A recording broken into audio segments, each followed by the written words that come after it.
An office worker died saving a child, only to be reborn as a goblin in another world. He wanted nothing more than to live a long, honorable life, but goblins live for 7 days. Thanks to his skill, he got 80 years. Every goblin's skill he inherits, every monster he defeats falls in line. From zero to Goblin Lord, he's rewriting what it means to be weak. Can a reincarnated nobody overturn fate with hundreds of acquired abilities? Let's find out. This story began with Kuro apologizing to the protagonist named Akira for her failure. He told her that everything was fine, let her leave the rest to him. Karen told him that her squad of battle dragons was ready. The protagonist thanked her for this and offered her to start flying. But just recently, everything was different. He lived in a big city and worked in a system center. His name was Yagami. Under his supervision, he was assigned a newbie named Takashi for training. One day, the protagonist, working at the computer, sighed deeply. His student said that he was very sorry. Because of him, the protagonist's weekend was ruined. Yagami looked at him and told him that everything was fine. It was his job to train the staff. Everyone learns from their mistakes, just let him try not to repeat them. It would be strange if the newbie did everything perfectly. If he understood him, he could stop chatting and finally get down to work. Takashi thanked him again. After a while, the protagonist heard Takashi's phone ringing. He called out to him and asked him if he was imagining things, or if his phone was ringing off the hook. The student apologized to him. He explained to him that today was his girlfriend's birthday, and also their first anniversary since they started dating. The protagonist stared at him in surprise. The guy called out to him and asked him if everything was okay. The protagonist told him that he could go home. Takashi was surprised. Was he seriously telling him that? He still had a lot of work to do. The MC said that a newbie would only get in the way. He could handle it faster alone, and he should think about his mistakes. The guy wanted to object to him, but the protagonist insistently told him not to worry and just go home. He should not leave his beloved alone on such an important day. Takashi bowed to him in gratitude and thanked him again for his kindness. He left and the protagonist got to work. He muttered to his computer that he needed to sort this out. After work, walking home, he thought, another day has passed. He decided to have a few drinks and then go home. At that moment, Takashi called out to him. He was not alone, but with his girlfriend. The protagonist asked him what was wrong. The guy answered him that he could not forget about what happened at work. The girl apologized to him for Takashi's bad behavior. She asked him, and he told her that he left his work to him. She said that she did not know if it was enough, but still let him accept a small gift from them. The girl gave him a bag. The protagonist answered her that, so be it, he would not object to it. Looking into the bag, he saw that it contained a salad set, miso soup, an egg, and some mashed potatoes. The protagonist thanked them for it. He told them that he would enjoy it when he got home. Takashi pointed out that he had just come from work. They could invite him to a restaurant. The MC declined their offer. He told them that he would rather rest at home. It was an important day for the two of them, wasn't it? Takashi and the girl looked at each other and offered to walk him to the station.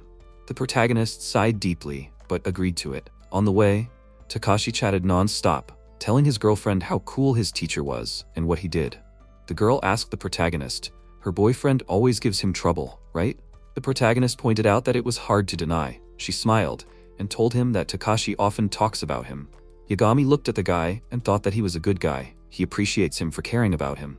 He was too good a person. He didn't want to ruin their anniversary, and why didn't he take a different route home? Suddenly he saw a child walking on a crosswalk, and a car was driving straight at him at high speed. The protagonist shouted at the child to be careful and rushed to help him. He managed to throw the child away, but he himself was hit by the car. His student and his girlfriend leaned over him, and other people started approaching them. Takashi shook him by the shoulders and kept calling his name. He told him to hold on, an ambulance would come to him soon. His girlfriend, meanwhile, was calling the doctors. Yagami, through a clouded consciousness, thought, an ambulance? Oh, right, he wanted to save the child. MC asked his student how the child is. The guy's girlfriend, crying, answered him that everything was fine with him. He was just a little scared. Takashi and his beloved were saying something else to him, but he almost didn't hear them anymore. He thought, apparently he was dying. If so, he wanted to be somewhere else. The protagonist saw through his half-closed eyes that his student and his girlfriend were crying over him. He addressed them in his mind, let them finish this already. Otherwise, he himself would become sad. The protagonist heard the system voice asking him to search for somewhere else. The results showed 431 million. It occurred to him that he wanted to live longer. He was currently 29 years old, not even 30. The average life expectancy in Japan was 80 years old. He wanted to be the one who lived to be 80. The system told him that the search had narrowed down to determining who would live to that age. The results showed the number 6,600. The protagonist was upset. What a shame. If he died, he would lose all the skills he learned on the job. He looked at the crying boy and wondered if Takashi would be okay if he made the same mistake again. He felt sorry that he couldn't at least pass on his skills to him. The system voice announced that the narrowed search for skill transfer had returned one result. The protagonist was surprised. The system voice had been talking for some time, just like an internet search engine. Suddenly, his energy began to leave him, and it was as if there were sun glare in his head. He felt that his body had become weightless, and he was thrown into a spatial window. After a while, he opened his eyes and thought, didn't he die? Looking at himself, he was amazed. Had his skin turned blue? And his ears? What happened to his ears? Looking around, he suddenly saw a crowd of creatures who were looking at him warily and surprised. The protagonist asked them in surprise, who were they? He thought, are they goblins? One of the creatures suggested that maybe they were his friends. He added that the protagonist fell from the sky. MC looked at him in surprise. Then he remembered that he was hit by a truck, died, and now he was a goblin. Maybe this was reincarnation in another world? So did this mean that he turned into a goblin? Was the universe playing a joke on him? After some time, he came out of his house in the goblin village. His neighbor greeted him. He asked him if he was already working hard. The protagonist also greeted him in return. A month had passed since MC was reborn as a goblin. He was surrounded by many goblins just like himself. In other words, he had become a part of their society without any problems. During this time, he learned a few things. Goblins were insanely fertile. Females could bear children from several partners at once.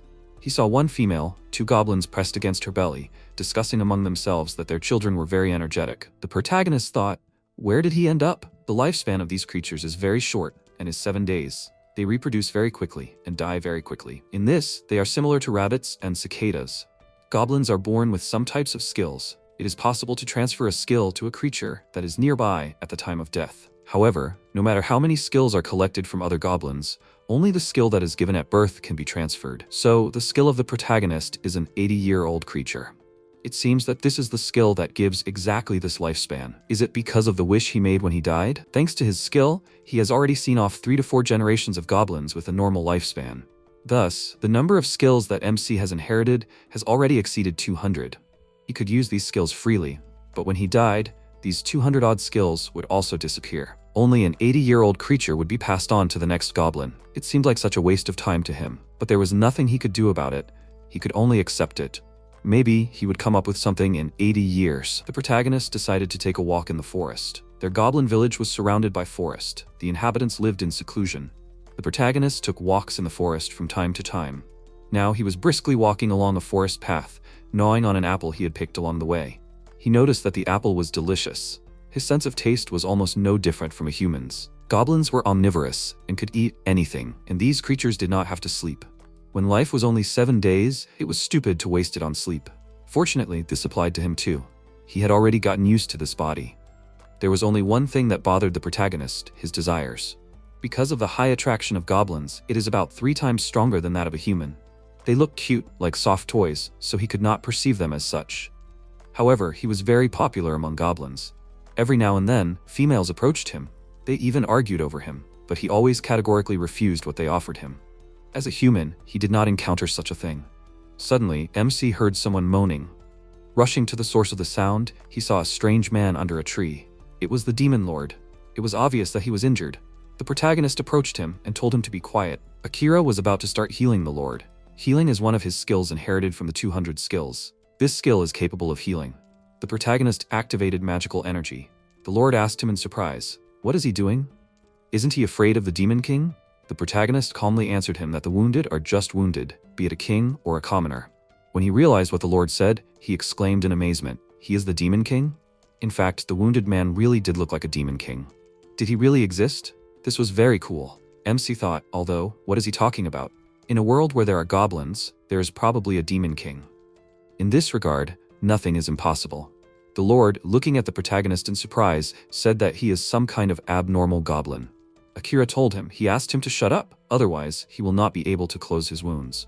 The lord told him that it is useless, no one can heal them, including himself. He is a being of a different order. The protagonist also noticed this. No matter how much he closed his wounds, they did not heal, despite all his efforts. A being of a different order, is there really no way to help him? He has a lot of skills. The protagonist told the lord that he currently has 200 skills. He was born with the skill of an 80-year-old creature. The lord first looked at him in bewilderment, and then laughed through force and pain. He noted that everything was clear to him. It was just a mutation. Now everything was clear to him.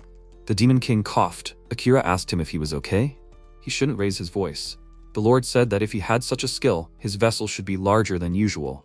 The protagonist asked him again in surprise, "A vessel?" The Lord explained to him that perhaps he could inherit skills from other creatures. MC was amazed. Was that true? The king asked him how he felt about getting the skill of a demon lord. The protagonist was very surprised by this. During this time, he had seen off goblins on their final journey 277 times. He had received their skills. Now he had conflicting feelings. The demon king wasting his last moments on a goblin? But he knew, whether it was a goblin or a demon king, the essence was the same. Everyone wanted to leave some kind of trace behind. Therefore, the protagonist told him that he would take his skill. The overlord gathered his last strength, activated the energy cloud of his skill, and transferred it to the protagonist. The skill was called Law of the Jungle. The protagonist was surprised. What kind of skill was this? The king explained to him, "Monsters have a tendency to obey those who are stronger than them.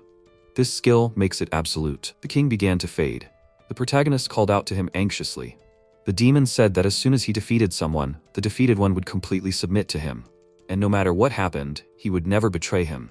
And with this, he, the nameless goblin, would become the demon king. He leaves everything else to him. The last of the demon king's life energy left him, and he passed away. On this day, the whole world rejoiced, because the death of the demon king who had waged a 100-year war was confirmed. It was announced from every corner, priests offered prayers, and people celebrated the event. However, people had no idea that the threat of the demon king had not gone away. The protagonist, returning back to the goblin village, replayed his life in his head. In his past life, his name was Yagami. He was 29 years old. In that world, he was an office worker in a small company. He sacrificed his life trying to protect a small child from a speeding truck. In the end, he died, but found himself in another world. And in this world, he is a goblin. On the way, the protagonist collected a full basket of apples. Entering the village, he saw that all the goblins had gathered in a large group. He muttered, "What is that noise?" Approaching the goblins, he asked them what was going on. In the center of the crowd sat one goblin with a guilty look. The villagers told the protagonist that this idiot killed a man. MC asked again in surprise, "A man?" The goblins were worried. It was so bad. Their fellow killed a man. What should they do now? Akira thought in surprise. Was there a taboo that forbids goblins from killing people? The culprit, looking askance at his fellows, was indignant. But what else could he do? He was in the forest, and he encountered one of the people.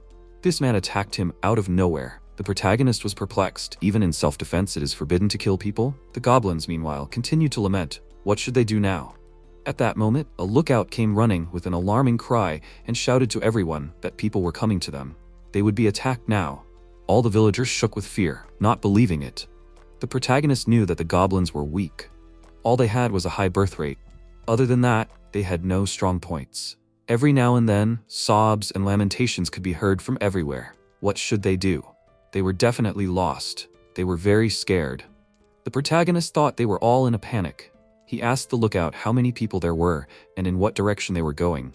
The lookout, stuttering with fear, told him that they were right in front of them and there were 50 of them. The villagers, hearing this number, became even more worried. However, the protagonist calmed them down, telling them that he would do something.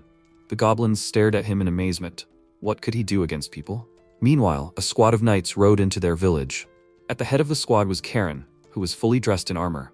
She turned to the guilty goblin and said that now it was their turn to take their lives. The protagonist cleared his throat. He told the girl that first, he would like to talk to her. Karen extended her hand with a sword and called her squad forward. Akira thought sarcastically, so they talked. He stood in front of the villagers, covering them with himself. He activated the skill of the iron body. This skill made the body as hard as iron. Karen struck the protagonist, but her sword simply broke. She exclaimed in surprise, "What?" The protagonist, meanwhile, used the skill of stone rain, which called for countless stones to hit the enemy from above. The knights were confused. They did not expect such an attack. Karen urged them not to be afraid. It's just a goblin with a couple of special skills. The knights gathered at her command. The protagonist thought, so that's how it is. This was his first experience using skills in battle. He realized that with this tactic, he could defeat anyone. Therefore, the protagonist again called for stone rain and strengthened his body. After a short time, the knights were lying on the ground with broken swords. MC wiped the sweat from his forehead. Karen said in surprise that it was impossible. It was just a goblin. Akira turned to her. He asked her if she was in charge here. He just wanted to talk to her. Karen was surprised. A goblin wanted to talk? That was new. The girl took off her helmet and told him that she was listening. Jumping off her horse, she stood in front of him. The protagonist said that, first of all, they really did offend them, and they don't expect her to forgive them easily. Karen stared at him in surprise. He continued, "Despite everything, how can they just attack their village? Are they going to destroy them all?" Karen confirmed that this was exactly the case. Their goblin attacked one of them, and they will destroy the threat. The protagonist confidently told her that this will not happen. He thought, if a monster has the power to kill people, then it is only natural to try to destroy it. MC asked the girl if she knew that their village has its own judicial system. She looked at him in bewilderment. What did he say? Akira announced to her that he is a goblin judge. She was even more surprised. The protagonist continued, "The punishment for killing a person is 7 days in prison." How can she punish him like that? He showed 6 fingers instead of 7 on his fingers. He was embarrassed, showed the required number of fingers, noting that he had miscounted. The knights cried out. He was making fun of them. It was a slap in the face from them. Then the girl asked him, "Is that all?" Life imprisonment sounds more reasonable. The protagonist explained to her, a goblin's lifespan is 7 days. This guy only has 2 days left, so this is really a life sentence for him. Karen thought about his words. The protagonist thus summed up 7 days in prison for the one who killed the man. They will allow them to carry out a joint check to ensure the execution of the sentence. One of the knights turned to her. He believed that there was no reason to listen to this monster. They would rather kill him and destroy the entire village. All the knights supported his words. They began to urge her not to listen to this nonsense, but to do their job. The protagonist thought, well, a noisy company. Suddenly, he remembered the skill granted to him by the demon lord, the law of the jungle. It consisted in absolute obedience from the defeated. Without thinking twice, the protagonist used this skill. A light haze appeared in the air. The knights, as one, knelt before him and swore their allegiance to him. From this moment on, they lived to serve him, Lord Goblin. Karen could not believe her eyes. She exclaimed in amazement, "This can't be?" The girl turned to her squad, asking them what they were doing. The protagonist happily noted, "So that's how it works." Karen looked at him with a mysterious grin and told him that he was an interesting goblin. She continued that she recognized their laws, but outside the forest, their laws apply. The protagonist noted that this was fair. She asked him if he had a name. MC wondered, a name? Maybe his old Japanese name would sound strange? The goblins never called him anything special. He told her that his name was Akira. Karen noted what a strange name he had.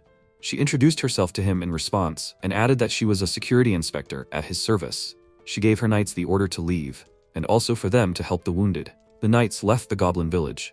The villagers rejoiced. They praised the protagonist. He saved their population. He was their unconditional hero. They exclaimed in surprise. He really negotiated with people. Without saying a word, the goblins offered him to become their village chief. Now he is their leader. They decided to bless their chief. The villagers seated him on a dais, changed his headdress, and handed him a staff. That is how, in the goblin village of another world, he became a chief. After some time, Karen came to the village. She told the protagonist that she was convinced that the goblin had indeed died in prison. Looking at him carefully, she asked him what kind of outfit he was wearing. Had he always had such hair?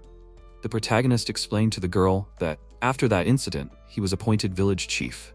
She honestly admitted to him that this outfit did not suit him at all. He took off his headdress and thought that he was embarrassed. The girl continued that the fact that he became the chief only plays into their hands. Akira asked her if something was wrong. Karen said that killer was of course brought to justice, but how to say it, she could not figure it out. The protagonist assumed that her superiors were not satisfied with this. She asked him in surprise, how did he know about this? The protagonist noted that for some reason, he was not at all surprised by this. Not long ago, he himself was in the same situation as she was now. Even if he quickly made the best decision, his boss invariably told him that it was not enough. The situation could begin to worsen even more due to stubbornness, pride, and incompetence of superiors. It seems that the relationship between employees and superiors is the same in any world. He said, addressing the girl, it must be hard for her. Karen was indignant. What did he say? She did not need his pity. It was just that such was the situation. She was embarrassed to talk about it, but she wanted to ask him to go with her and convince her superiors. If they met him, they would quickly understand everything. The protagonist thought about it. In any case, sooner or later, he would have to meet them. It seemed that they were not sure that the crisis with the goblin village was completely resolved, and it was not because he became the village chief. He could not just abandon them all. Finally, he told her that he understood everything. He would go with her. They arrived in the city. The girl put him on a horse, and she walked next to him. All the villagers looked at them in surprise. The protagonist called out to the girl and noted that it was rather awkward. She told him to just be patient. This was so that the villagers would not attack him. People in the city could be scared by the mere mention of the word monster. MC understood what she wanted to say. Such a situation could be interpreted as welcoming a guest. or taking a prisoner. Perhaps this was the best solution for maintaining order. He noted out loud that the villagers, in his opinion, did not look scared at all. Karen answered him that it was probably because he was a goblin. She explained to him that for a time it was considered fashionable to keep goblins as pets. Goblins, apart from their fellows, are not only modest and gentle, but also considered quite cute. It all became clear to the protagonist. They are certainly cute, even from his point of view. Someone who was transported from another world. They are like talismans. Karen continued, this trend died out rather quickly, probably because of that notorious 7-day life. Akira told her that it was not surprising. They continued on their way. The protagonist heard the villagers' remarks about him being a goblin, and he was very cute. They wondered what he was doing here. So cute, no one could remember the last time they had seen a goblin. After some time, the villagers were left behind. The protagonist breathed a sigh of relief.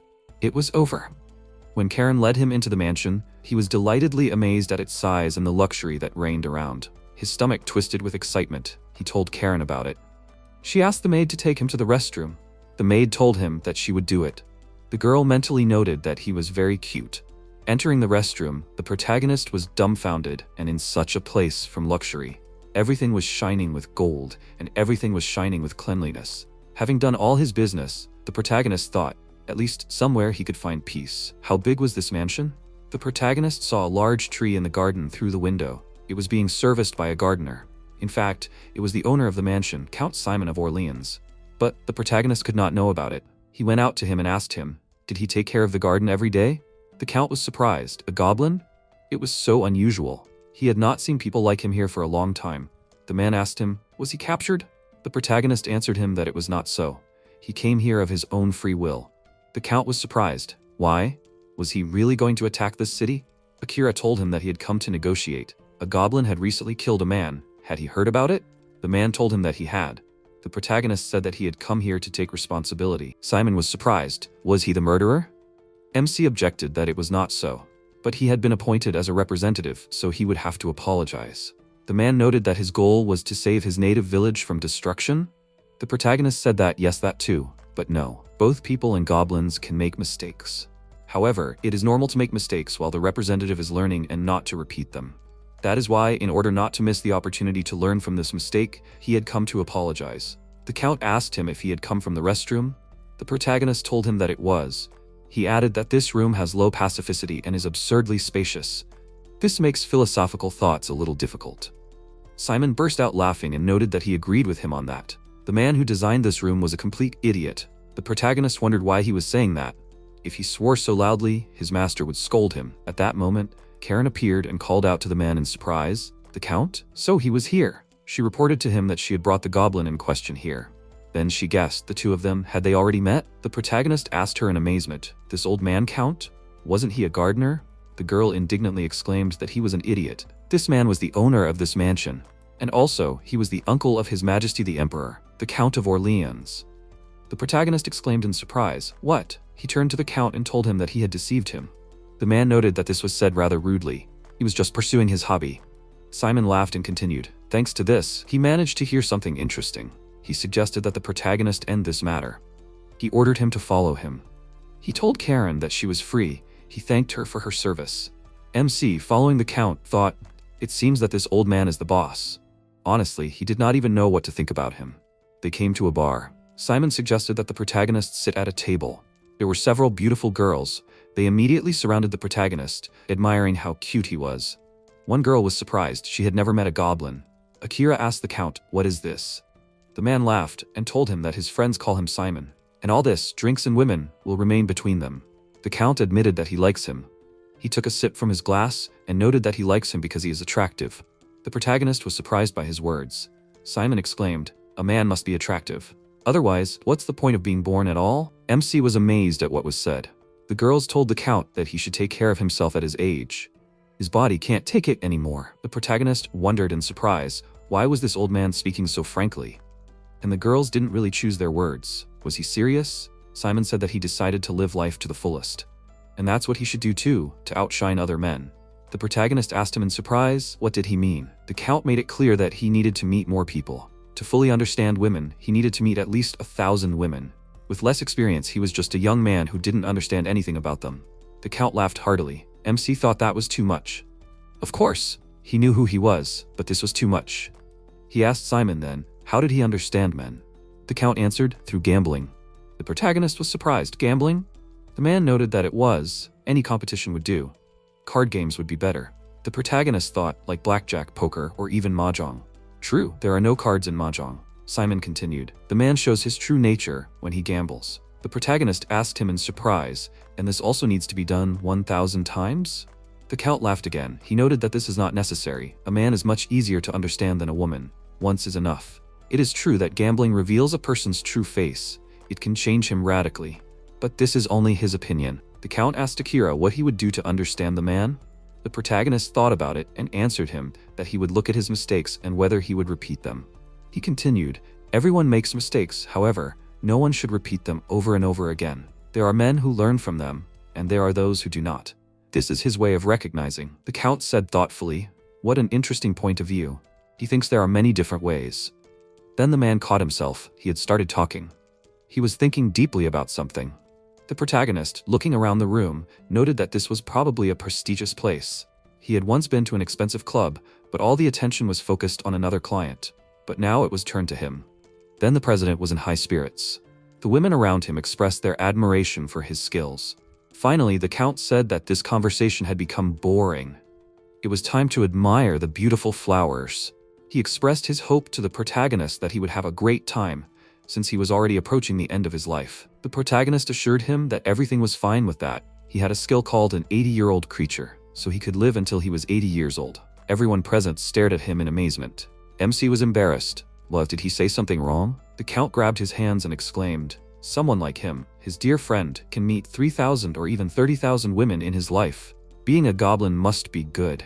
He offered him to share his fantasies. The protagonist flatly refused his offer. He did not want to know anything about his fantasies. After a while, they left the place. The women saw them off, telling them that it was fun. They were waiting for them again. The protagonist conspiratorially told the Count that he did well that night. The man responded that he did well too. MC thought he was still under the impression. After all, it is not difficult for goblins to be active all night. At that moment, something terrible happened. A carriage with a horse was rushing down the road. Someone screamed for someone to stop it. The protagonist saw a boy sitting on the road, playing with a toy. The protagonist shouted at him to get out of the way, but Rick didn't hear him. MC ran to the boy, remembering how he got here because of a similar situation. Standing in front of Rick, the protagonist activated his skill and created a stone wall. The horse abruptly stopped in front of the obstacle. The protagonist wiped the sweat from his forehead. He made it. He asked the boy if he was okay. Rick looked at him with a surprised look. He asked the protagonist how he managed to do it. Akira answered him that he was a goblin, so it was not difficult for him. The boy's parents ran up to them. They began to thank the protagonist. He was embarrassed by such attention to his person. Everyone began to admire him. He used such wonderful magic. People looked at him, touched his ears, and were touched by his appearance and behavior. The Count, watching what was happening, asked Karen, "Is she here?" The girl, hiding between the houses, answered him that it was so. The man ordered her to keep an eye on the protagonist from now on. She expressed her willingness to carry out his order. The Count was afraid that a goblin with a long life could become a bigger threat than the demon lord. The protagonist, meanwhile, asked Rick to be careful when touching him. The boy's father told his son to stop doing that. MC assured the man that everything was fine. He was glad that the boy was not hurt. Rick enthusiastically said, "Goblins are so cool." At that moment, the man who was in the carriage menacingly addressed the protagonist. What was he doing? "This is Sullivan Jr.'s carriage." The man angrily asked him where his master was. And who is the goblin's master anyway? The protagonist was surprised. Sullivan Jr.? The Count approached Akira and told him that the master was the former prime minister. The protagonist stared at him in surprise. Simon? He knew that now he lives as a recluse somewhere here, in his hometown, the former prime minister. The man irritably asked the Count, what the hell is his pet running around the city for? And without a collar? Simon said that he was sorry. The protagonist thought about the old Count's trick. Is he going to leave this place without revealing his identity? The man was indignant at him. He says, he is sorry? Didn't he get it? This is a carriage of a very important person. The protagonist, hearing this, was afraid if so, he might have problems. But this guy was suspiciously noisy. Akira decided to use his skill. He activated clairvoyance. Some of the goblin's skills are very similar, so it can be confusing. Using his skill, he scanned the carriage. The man, meanwhile, continued to be indignant. He told the Count, does he think he can just leave without paying for it? The protagonist loudly said that there is no one in the carriage. The man asked him irritably, what was he talking about? Simon noted that if it was true, it meant that he was using the carriage with his lord's coat of arms for his own purposes. And he decided to make a scene, using this privilege. The man, sweating from fear, said he has no idea what the goblin was talking about. The Count, menacingly approaching him, asked him, "Is that so?" The troublemaker screamed at Simon not to come near him. Let him take his hands off him. The Count exhaled. What a noisy guy. He said that the man was accused of dangerous driving and causing damage. He should calm down. The protagonist thought in amazement. What a damn old man. The man did not calm down. He began to threaten Simon that he would destroy him. At that moment, Karen appeared and told the man to hold his tongue. Does he even know who he is talking to? The girl twisted the boar and took him away. The Count thanked the protagonist for his help. The protagonist objected to him. He had done almost nothing. Simon said a bad goblin would not risk his life to save someone else's child. He could not worry. No one would touch his friend's village. Akira happily asked him, so the conflict was settled? The man answered him, Umu's territory. They would treat it like a human village. The protagonist thanked him warmly. The Count added that he had to send his man there. Karen would act as a guard and observer. The protagonist agreed with this. It was not a problem for him. He thought, it's good that it would be her. He could find a common language with her. When the protagonist returned to the village, he told its inhabitants that everything was fine. He had come to an agreement with the people. They would not be killed, and their village would not be destroyed. Needless to say, how happy the goblins were with his message? Someone shouted, as expected from the village headman. He is simply amazing. The female goblins asked him for babies. Akira calmed them down and said that they would have some changes. He was going to pass some laws. Karen, standing by the tree, listened to him attentively. The protagonist said his first law, do not kill people. This is the most important rule. The goblins agreed with his proposal. Karen remembered the Count's order. He ordered her to simply continue to watch the protagonist. If she noticed any suspicious little thing, let her immediately inform him. So the Count told her, however, constantly being in sight, would Akira do anything suspicious? The protagonist, meanwhile, continued his conversation with the residents. He said, if the laws are clear to everyone, does anyone have children with attack skills? A lot of goblins answered him that they have such children. Karen asked him what he was going to do. The protagonist shuddered in surprise. He had no idea that the girl could be here. The goblins began to talk excitedly that there was a person here. They were scared. The protagonist turned to the residents. He calmed them down. This girl is his friend. Karen chuckled and suggested that he let her clear something up. She told everyone that she was appointed here as an observer. If they do not harm people, then she will not do anything to them. The goblins shrank from fear. The protagonist asked her how she was going to deal with this. The girl looked at the goblins, saw fear in their eyes, and realized that she had made a mistake. She apologized to them, told them her name, and added that she would simply accompany and guard their chief. She was on their side. Karen stroked the head of one of the cubs, and the children melted. They noted that she was friendly and smelled very good. The protagonist turned to the villagers. He had not told them everything yet. He believed that they should build a garrison. If they organized themselves properly, they would have less chance of encountering humans, right? Karen noted that even if they organized themselves, a goblin's lifespan only lasts 7 days, right? Doesn't he think that they would stop working quickly? Akira told her that he had already thought about it. He turned to one of the goblins and told him that his name was now Hanzo. The goblin asked him again about his name. Karen looked at the protagonist in surprise. The protagonist noted, it would most likely be a characteristic, not a name. The girl thought that this could not be. MC explained to her that he came up with it after hearing about Sullivan Jr., the former prime minister. Hanzo excitedly said that he would call himself by that name from now on. The protagonist told him that when he died, the one he passed on his skill to would receive that name. That would be the second Hanzo, and after him, the third Hanzo.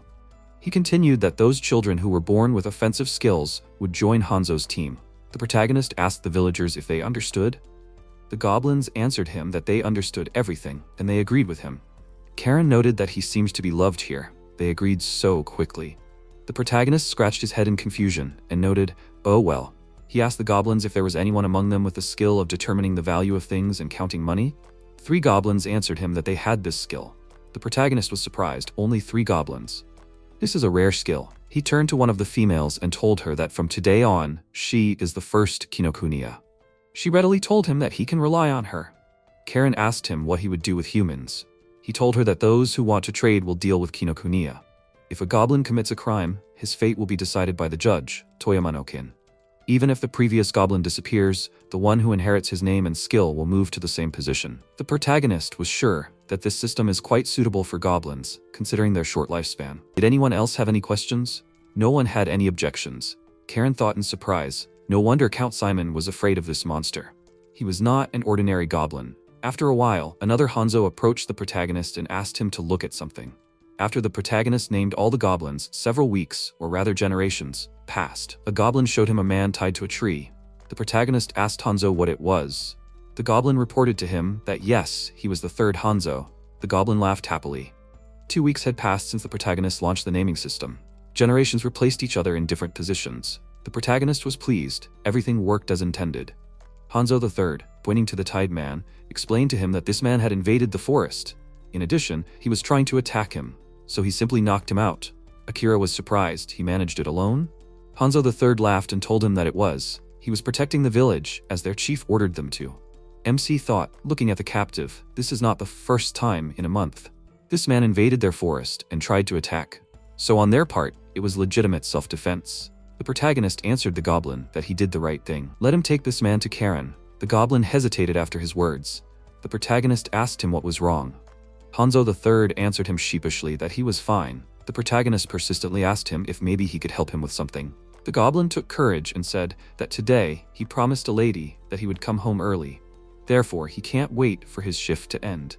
The protagonist exclaimed, "This is a death flag." He understood that goblins start making children closer to the end of their lives.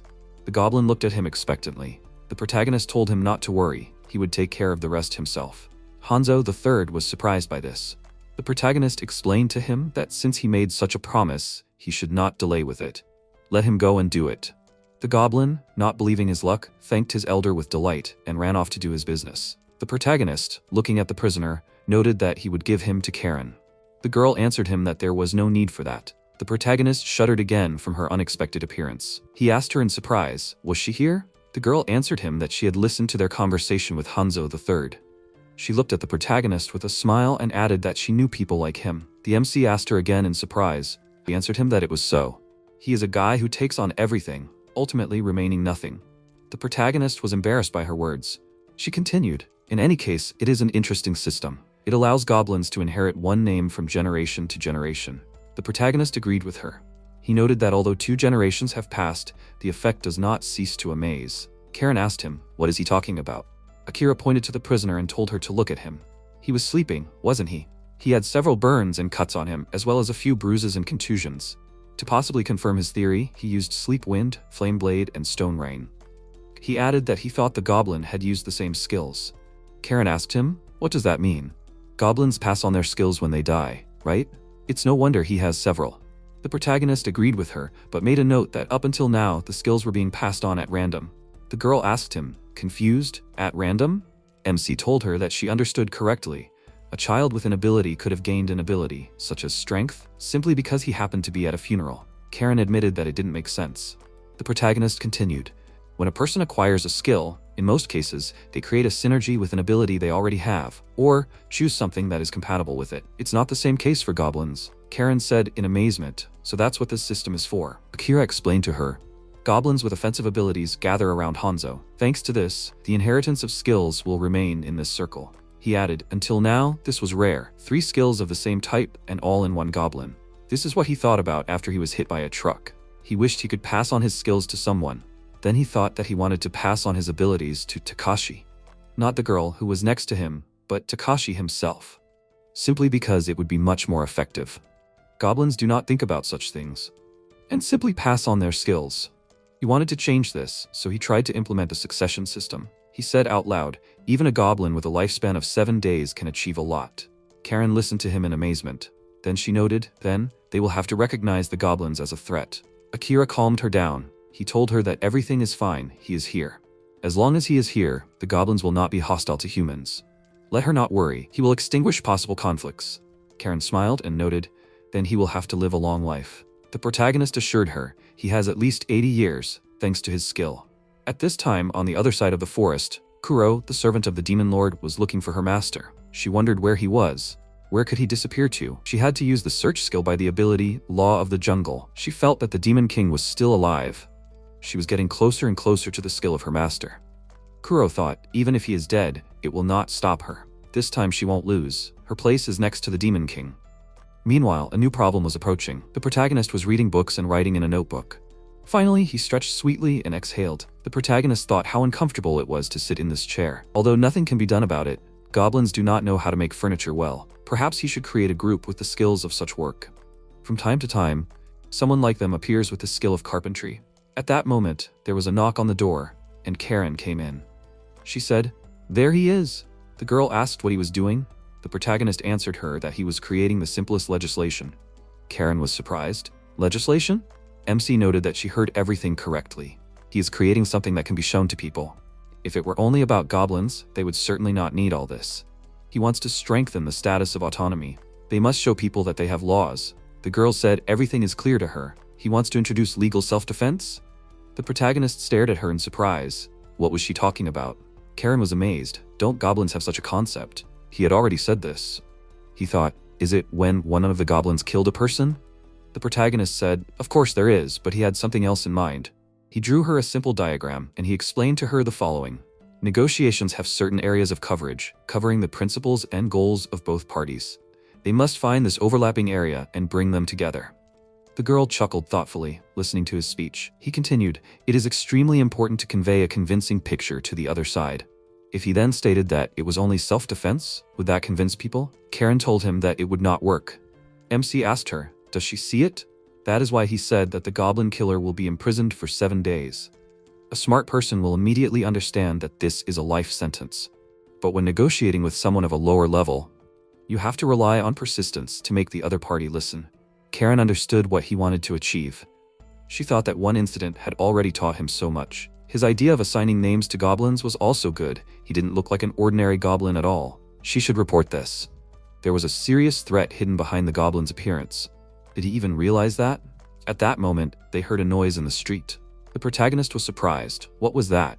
There was a panic among the villagers. Someone was pointing out the place where they should run. The protagonist and Karen ran out of the house. He asked the villagers what was going on. One of the goblins pointed him to the center of the village. Kuro was sitting there near the fire. She looked at the goblins who looked like each other and thought, is this a shadow clone skill? She put her hand forward and told one of them that he was too bold for a goblin. With her magical power, she pinned him to the wall of one of the houses. Kuro said, she will not hold back any longer. Let him answer her question immediately. The protagonist stopped her. He asked her who she was and why she was doing this. Kuro asked in response, and who is he? The protagonist answered her that he is the village chief. She said that she understood that. Then she will ask him, the demon lord is here. Where is he? Karen noted in surprise, the demon lord? MC thought in amazement, is she a servant of the demon lord? Is she from a different race? Karen exclaimed, answering her that he is dead. Everyone already knows it. Kuro hissed angrily at her that this is all a lie. He can't be dead. She is 100% sure of it. Even now, her lord is somewhere nearby. She connected the search skill, which pointed her to the protagonist. She looked at him in surprise and asked why he had the demon lord skill. The protagonist felt uneasy. Karen also said his name in surprise. Kuro slowly noticed that she understood everything. So it was him. She angrily exclaimed that he was the one who killed the demon lord and stole his power.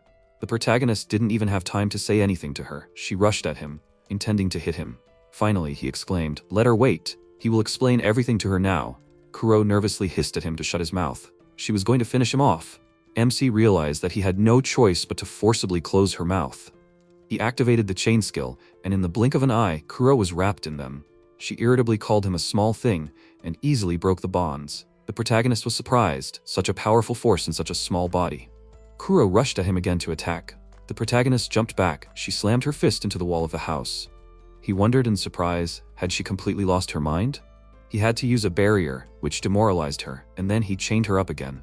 She, discouraged and irritated, told him to take it off her right now. Akira told her that he didn't mind, but he wanted her to listen to what he had to say. Kuro was indignant. Was he trying to fool her with his excuses? He killed the overlord and stole his skill. He calmly asked her who she thought the demon lord was. She looked at him blankly. The protagonist continued, was he really such a fool that he could let a simple goblin steal his skills? Kuro pointed out, of course not. Her overlord was cold-blooded, kind, and strong. He was the greatest overlord. Akira spoke then, he would never steal his skills, right? Kuro answered him incredulously. He must have used some kind of trick for that. The protagonist calmly asked her again if her master was stupid enough to fall for a dirty trick and allow his skills to be stolen. Kuro no longer knew what to answer his question. Karen noted that it sounded plausible. The master's servant wilted and asked the protagonist, if that was so, then why did he have the skill of the Demon King? The protagonist thought with satisfaction. It seemed like he could now talk to her calmly. He freed her from the chains. He simply told her that the master left him this skill. She was surprised. Left him? He quoted the master's words in his own tone. He said then that he was leaving everything to him, to the nameless goblin. Kuro was surprised. This voice, it belonged to her master. Akira asked her, she knows what makes goblins different, right? Kuro told him that she had heard about it. Goblins can use the skill they receive during the will. She took him by the shoulders and asked him if that was really the voice of the Lord. The protagonist remarked that she knew his voice better. Kuro couldn't bear it any longer and cried bitterly. Karen thought that she should immediately report everything to the Count. When she did, he indignantly slammed his hand on the table and exclaimed, "What did she just tell him? This long-lived goblin has the skill of a demon lord? Is God going to destroy all of humanity?" After a while, the Count was sitting at the table, looking thoughtfully at the game board with figures. He called for a maid. The girl was afraid to disturb his reverie for a while, so she stood quietly by the door. Finally, she asked him, "What's the matter?" He told her, no matter how much he thought about it, he felt like he was at a disadvantage. She asked him again in surprise, "At a disadvantage?" Simon asked her if she knew how to play charanga. The maid timidly told him that she knew the rules of the game. It was very difficult to win because of a certain unique rule. He said that it was a game in which opponents took pieces from each other. Opponents can reuse the pieces they took, but the pieces that a player takes from them only disappear from the board. The girl noted that this was unfair. The Count said, "Is that so?" He stared at the board again and noticed that this is exactly what a demon lord's skill looks like. At this time, Kuro stood to the side, crying. The protagonist thought, of course she is embarrassed now. It is only natural. After all, she was crying in front of a goblin she just met. The protagonist turned to her. He noticed that all her clothes were worn out. He turned to Echigoya. The goblin asked him what was wrong. He was the 4th generation of Echigoya. The protagonist thought, before he created the Echigoya skill group, he bought clothes from monster merchants who sold human clothes, or clothes made by other monsters. He took the name from a kimono fabric shop in the Edo period. The image of the samurai period is strong, but when it comes to clothes, it's just Echigoya. The protagonist asked the crying girl what her name was. She told him her name. The protagonist asked the goblin tailor, could he make clothes for her? The goblin replied, "Piece of cake." The villagers approached the guest. She exclaimed in alarm, "What are they planning?" The goblins picked her up in their arms and carried her to one of the houses. Kuro struggled, screaming indignantly, "What are they doing?" Akira told her that everything was fine. She didn't need to resist. But their guest continued to behave hostilely. Then the protagonist used the law of the jungle, and the girl immediately became quiet. Karen noticed how restless the girl was. The goblins approached her and offered her to go with them too. The girl was surprised. What were they doing? Why should she go somewhere too? But still, she followed them without complaint. The protagonist, looking at her, thought she began to feel at home after that incident. After some time, he heard the goblin tailor apologize to him for the long wait. The protagonist turned around and gasped in admiration. Kuro and Karen were standing in new outfits that suited them very well. MC looked at Kuro's outfit more closely and asked the tailor if this was his new job. The goblin proudly answered him that it was. Akira noted, if he remembered his skills correctly, they were sewing, leatherwork, and spinning, right? Now this job of his is sewing? He made these clothes? The goblin, surprised by his reaction, answered that he understood everything correctly. The protagonist was completely delighted. Kuro turned to the protagonist and asked him sheepishly, why was he making her wear this? He answered her honestly that she was very cute. It hurt him to watch her wear these torn rags. The girl was surprised. Did he want her to look cute? MC did not deny it. He thought, there are many variations of women's clothing. It is quite funny to watch. Kuro turned to the tailor irritably. He asked her, what's the matter? She asked him to do it differently. The tailor was surprised. Differently? Kuro shouted at him to make her normal clothes right now. She lifted it above her head. The goblin was indignant. His back hurt from her horns. The girl carried it to the workshop, from where exclamations were heard every now and then. Is this normal? The protagonist looked at Karen and told her that her outfit suited her very well too. The girl smiled and asked him to stop. He countered that she was wrong. It really was. She said, however, this fabric was not only beautiful, but also quite comfortable. Akira thought she had changed the subject. The girl touched the fabric in surprise and remarked, to think that this fabric was made by Echigoya. The MC told her that if this was really his invention, they could offer his technique to the people. Karen was surprised. Offer? He told her that it was. If this was a technique that originated from a goblin's skill, it would be lost in 14 days, and that goblin's original skill would not be inherited. Before that happens, it would be better to pass it on to the people so that they could use it more effectively. Karen thoughtfully said that she understood that. The protagonist continued, either that, or they could sell the technique and get the patent income. Karen looked at him in surprise and then asked him, is he going to become a demon lord? The protagonist was surprised by her question. An image popped into his head of Kuro angrily accusing him of killing the lord and stealing his power. He laughed and told the girl, no way. She asked him incredulously, is that so? He noticed that the demon lord's mistake was that he only used the skills on his subordinates. He took the book from Karen and read about the lord. He heard that he was a very scary guy. If a person uses the power he received on others to make everything his own, of course he will become an enemy for the whole world. Karen understood. Is that why he wants to offer the clothing technique? He answered her, maybe he inherited the demon lord's skill, but he is not going to repeat his mistakes. Does she still have questions for him? Sometime later, a female was dying in the village. She turned to the protagonist. He asked her what was wrong. She told him that she had given birth to 6 children. She enjoyed her life thanks to him, their elder. The woman thanked him for everything he did for them. As she left, she gave him her healing skill. After burying the female, the goblins rejoiced. The protagonist said, this is of a funeral. He still could not get used to the fact that when goblins are buried, their kin rejoice instead of crying. They called each other to dance and sing. The protagonist thought, the skill he received is not uncommon, so they usually become redundant. He received a similar skill for the 5th time. Now he had about 300 skills, but if you count coincidences, there are 500 of them. Since he created the name inheritance system, he began to see off goblins less often. But today he was specifically asked to do it. 5 identical healing skills. This redundancy is also one of the reasons why he created this system. It would be better if other goblins saw each other off and inherited skills, rather than him who had already collected enough. Since their lifespan was only 7 days, it became a system where there was no need to worry about redundancy. From now on, everything should be fine, although the redundancy that had accumulated during this time was hanging on him like a useless weight. At this moment, Kuro called out to him. He was glad that she had come. She, as a new employee, was the type who was curious about the evaluation of their first work. They were unsure of the result, so they felt out of place. At times like this, it was important to support them. Therefore, he told Kuro that this new dress suited her very well. She looked at him with an embarrassed, annoyed look. He corrected himself. She looked quite cute. Kuro told him that such flattery did not make her happy. The protagonist objected to her that it was not flattery at all.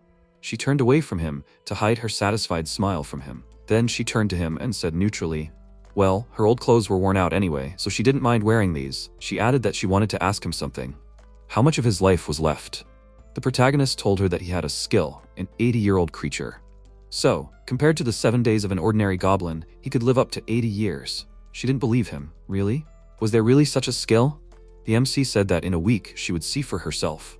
Kuro was silent for a while and then noted that it seemed like the rumors about goblins having many skills were true. Is it because they are born and die quickly? Akira explained to her that goblins have a short life cycle. She was right in her assumption. And since they are always born with a skill, there is nothing surprising about such a variety. Kuro noted that she had never heard of a skill like his. Was it a unique skill like the law of the jungle? The protagonist asked her if she meant a characteristic skill that only one individual had. The protagonist asked her if she had such a skill too. She told him that she did not have unique skills. They were quite rare. She only had 2 abilities, search and farsight. He saw her use the search skill to find the skill of the demon lord. The protagonist noted in surprise, that's right, he knows about farsight. He has it too. Kuro was surprised. What did he say?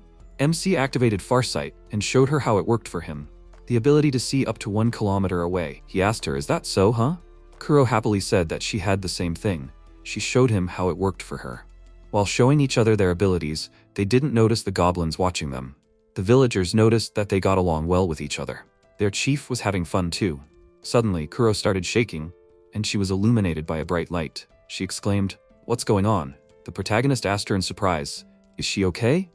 Suddenly, the same thing started happening to him. Energy flows came out of him and Kuro and intertwined with each other.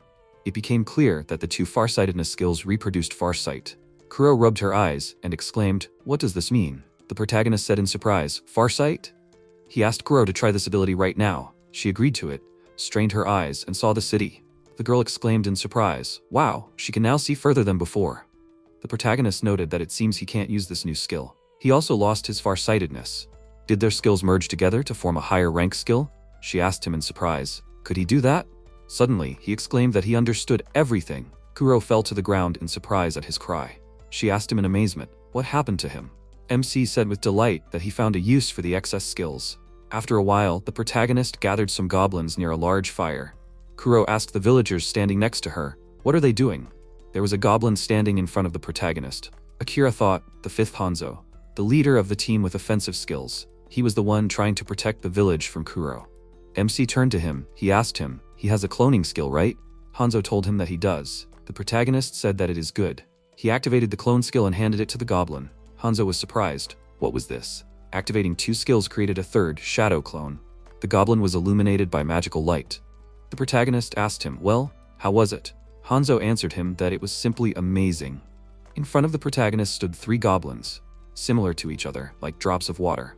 This was the created shadow clone skill. The protagonist asked them, was this any different from the old skill?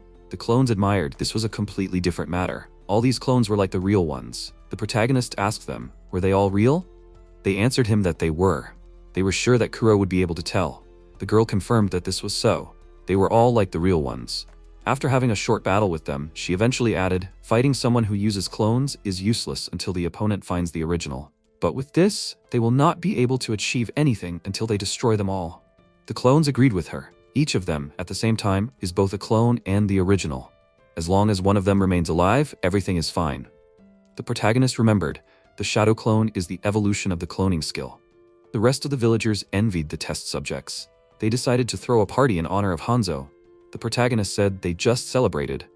Aren't they tired of doing this every day? He thought, they are so cheerful, celebrating every little thing. One of the clones approached Kuro, took her hand and asked her to fight again. She smiled and answered him that he was too impudent for a goblin. But if that's what he wants, so be it, she will bring him to his knees again. The villagers were divided into 2 camps. Some were rooting for Kuro, others supported Hanzo. The protagonist asked them not to get too carried away. Behind his back, Karen said that he had surprised her again. She hadn't thought that it was possible to develop skills like that. He had noticed that she had taken off her dress. The girl told him that it was so. After all, she was on duty. He continued that he himself had been surprised. Karen was curious. Did he mean to say that he didn't know about it? The protagonist said that it was so.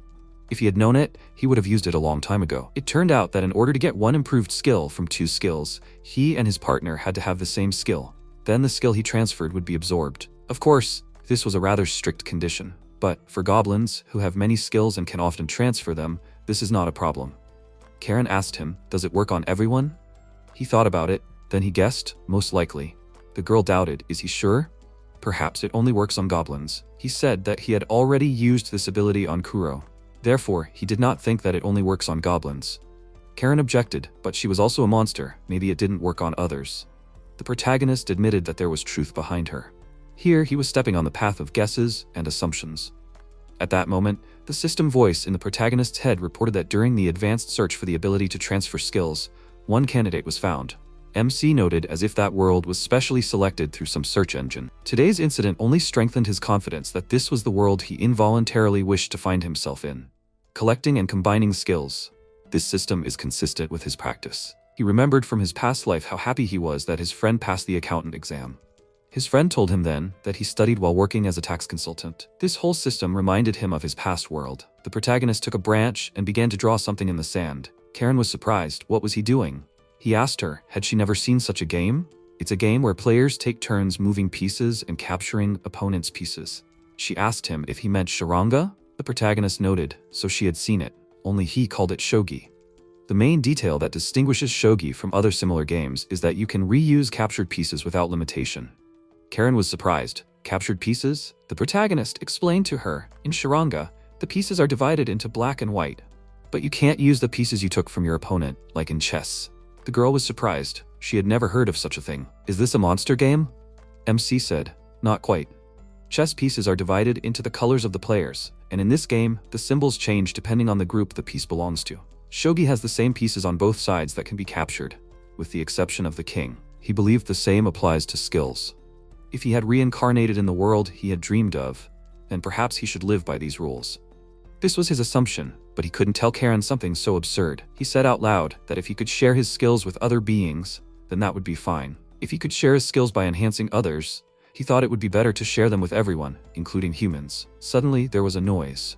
Karen asked him what it was. He suggested that she go and see. When they came to the source of the noise, they saw that there were several people standing on the village territory. The protagonist exclaimed in surprise, "Humans?"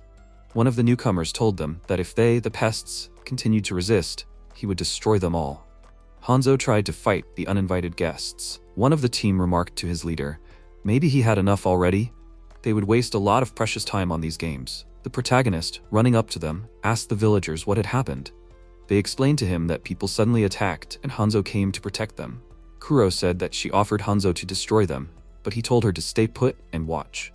The protagonist said that everything was clear to him. He approached the fighters and asked them to stop fighting. He wanted to talk. Hanzo did as he asked. The leader of this group looked at the protagonist with a smirk. Then he suddenly kicked Hanzo. The poor goblin flew away from his blow. MC called out to him with concern. Hanzo assured the headman that he was fine. Akira irritably asked the guy what he was doing. The adventurer answered him that he was attacking a monster. What was so unclear? The protagonist objected, but he stopped fighting. The guest was surprised. So what? The protagonist felt irritated. He asked them who they were. The adventurer pointed his finger at Kuro and answered him that they came here for this demon. Akira asked them why. The leader was surprised. Did you need a reason to hunt demons? She was one of the surviving soldiers of the Demon Lord's army. The protagonist asked him if she had done anything to harm people. He told him, of course she had. The protagonist was surprised by his impudence. The guy said that if he just gave her to him, he would not touch them, pathetic goblins. Kuro got angry and prepared to attack. The protagonist asked her to wait. He turned to the leader and noted, this village was recognized by the Count. Did he know about it? The adventurer leader turned to his allies and asked them with a laugh, have they heard about it? Then he turned to the MC and told him, he did not know how a goblin like him buttered up the Count, but he did not care. The protagonist noted, let him think carefully. What will the Count say about this? The guy was surprised. Didn't he just say that he didn't care? Protagonist concluded, so he didn't have permission. If that's the case, let them leave this place immediately. They are violating the village's security. That's an official statement. The adventurers stared at him in amazement, and then burst out laughing. They mockingly exclaimed, what a smug goblin, an official statement, that's hilarious. The protagonist turned to Karen. She sadly said that she heard everything. The MC noted that they themselves untied their hands. They fulfilled all the necessary conditions to resolve the matter peacefully. This can be called procedural justice. He saw that Hanzo had already gotten back on his feet. He was very happy about this fact. He thanked the brave goblin for protecting him, but now he can't hold back. These guests need to be taught a good lesson. Hanzo happily reported to him that he understood everything. The leader laughed loudly again. He noticed how funny they all were and pulled out his blade. Hanzo jumped up to him and said, here he is. The goblin used the shadow clone skill. The opponent grinned. Is that all he can do? He's just an insignificant goblin. At that moment, something happened that made the guy confused. All his allies were defeated. He wondered how this little goblin could do that. Hanzo appeared behind him and dealt a powerful blow to the opponent. When the leader fell, the goblin said that he was finished. The villagers rejoiced. Hanzo won. They should continue the party. Someone said that Kuro should have given them hell. The little goblin cub brought food to the protagonist and Karen. The protagonist looked at the girl and asked her what happened. She had a rather gloomy face. She told him that, from now on, problems could start. The protagonist was surprised. Why is that? They did their best, and besides, they attacked first. There shouldn't be any problems, right? Karen pointed out that in that regard, yes, there shouldn't be. But one goblin took out those 4 big shots. She was sure that the adventurers would warn the military about the power they possessed. Akira wondered, were these guys famous? He looked at the guys who were tied to the tree and were starting to come to their senses. He noticed, were they that famous? He remembered how they showed up and started threatening them, and then mocked them. He noted, wasn't this guy acting like he's this week's phony villain? Karen was surprised by what he said. The protagonist apologized to her. It was just him thinking out loud. The girl spoke up. She understood his skepticism. However, their achievements speak for themselves. This warlike nature of theirs is not for nothing. They defeated quite a lot of monsters. The protagonist understood her. He thought about it. She asked him if he was thinking about how to fool everyone. The protagonist admitted to her that it was not so. He could not do such a thing. Karen noted in amazement, so he did not mind that people would start to fear him. She continued, if they tried too hard to hide something, people would suspect them even more. And even if they were innocent, they would still be under suspicion, claiming that they did not have any weapons. Although, in fact, this was not true. The protagonist answered her, what happened today was only done for self-defense, so it was okay if they were exposed. If the authorities were more careful, it would even work to their advantage. He thought that people should have a rough idea of what to expect from them and what not. They should gradually begin to negotiate on an equal footing. For this purpose, it would be better if they became more careful. But, of course, he could not say that. The protagonist continued, besides, if ordinary people start to be afraid of them, it will be a real problem. They will not understand who is right and who is wrong. He already understood that the people of this world are the same, both Karen and the Count. Although he did not manage so many people, but the people in this world and his are not so different. If today's incident is presented as a goblin's victory over a strong adventurer, he is sure that many people will be scared. Therefore, they will cause other emotions in them. After some time, a horse column entered the city. On the main horse sat Hanzo and Kuro. Another goblin drove a carriage with a cage in which adventurers were tied up. The residents were surprised. Are they goblins? They look so serious. They wondered, who is the girl sitting on the horse? Maybe she is the goblin princess? She's very cute. The night before, the protagonist called Eshigoya and asked him to make 2 sets of clothes urgently. First, a formal outfit for Hanzo. The tailor readily told him that he would do it. The protagonist continued, Kuro also needed an outfit, something really cute, like something that would make her look like a princess. Let him try his best. The tailor assured him that he would do it in the best possible way. Kuro shyly asked the MC if he liked it. The protagonist told her that it was. He was sure that it would look perfect on her. She smiled and remarked that she would go for it since he insisted so much. He asked her for one more thing, and now they were in the city. Kuro lowered her head in embarrassment. The villagers noticed the horns on her head. Maybe they were just a similar race? Would it be okay to leave them alone? Suddenly, someone threw a rock at them. One guy urged the villagers not to fall for this. Do they want them to attack their city? Let them see. They have 4 people in a cage. They are just dirty monsters. Kuro wanted to punish the offender, but she saw the protagonist among the townspeople. He was standing with Karen and reminded her of her promise. The day before, he asked her to try not to take revenge, even if the people attacked them. The guy continued to throw stones at them and shouted for them, despicable goblins, to get out of their city. Hanzo managed to catch the stones so that they did not hit Kuro. She pressed her hands to her chest and said that she was afraid. Suddenly, something happened that surprised Hanzo. The villagers began to be indignant at the actions of the guy who threw stones at the goblins. They began to scold him for going too far. How shameful of him. This goblin is so cool. He is like a knight. To do this to them, especially to a helpless girl. The villagers saw them off kindly. They talked to each other. Weren't these two adorable? People used to keep goblins. Karen was surprised. The situation instantly changed for the better. Everything was as Akira planned. He told her that it was all thanks to Hanzo. The girl was surprised. Him, not Kuro? The protagonist explained to her that Hanzo stood up for Kuro. This was the key moment of the play he had created. And the goblin managed to do it, making it believable. That's why people began to empathize with them. She still had questions. Karen told him that she understood everything. The protagonist understood. Any person could easily imagine a story about a knight protecting his princess. Meanwhile, the Count was looking through the report on the threat level of the goblins.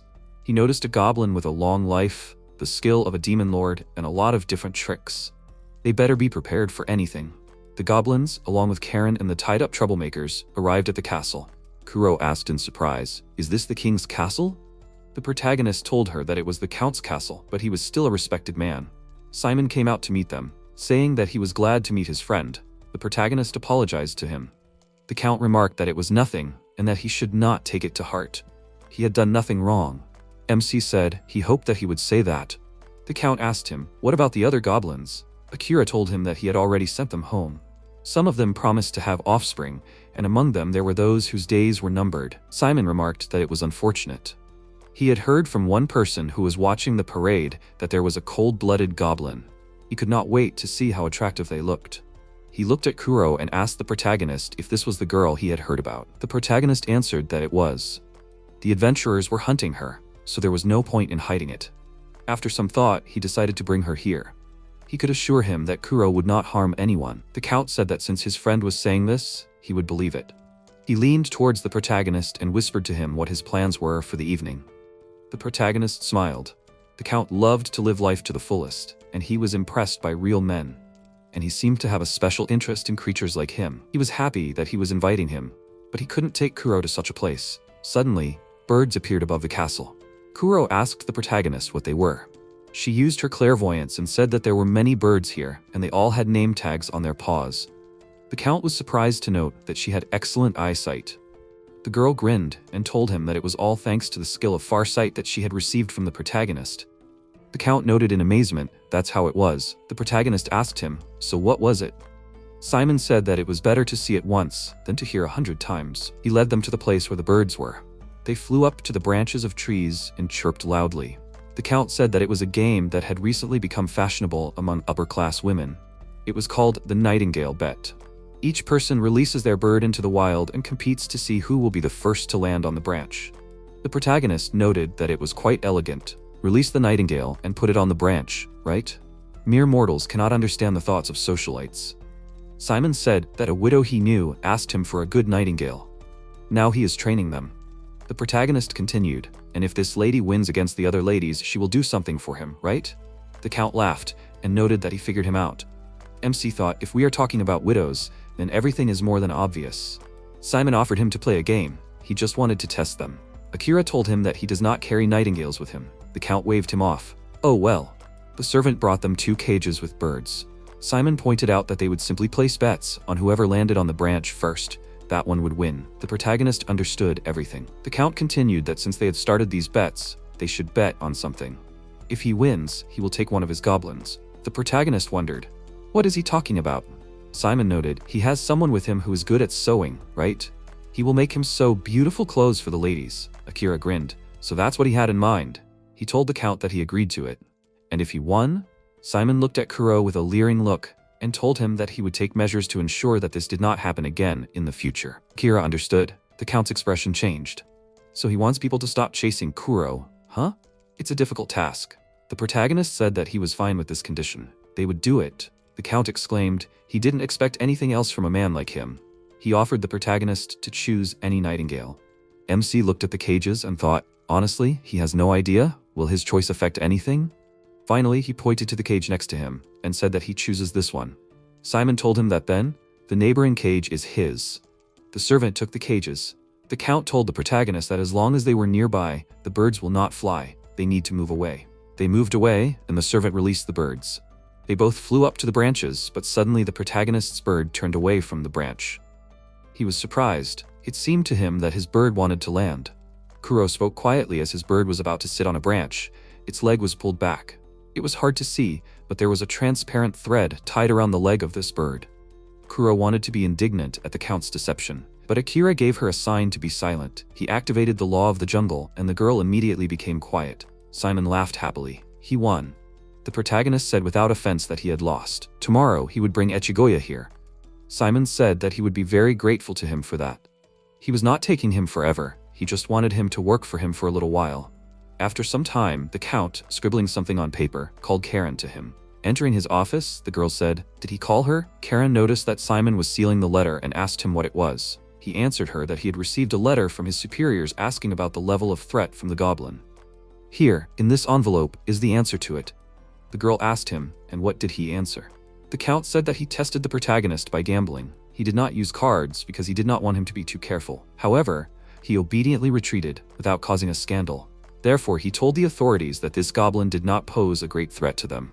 She noted that she understood everything. He handed her the box and told her that he was giving it to her. The girl took it and asked what it was. Simon said that it was a goblin killer.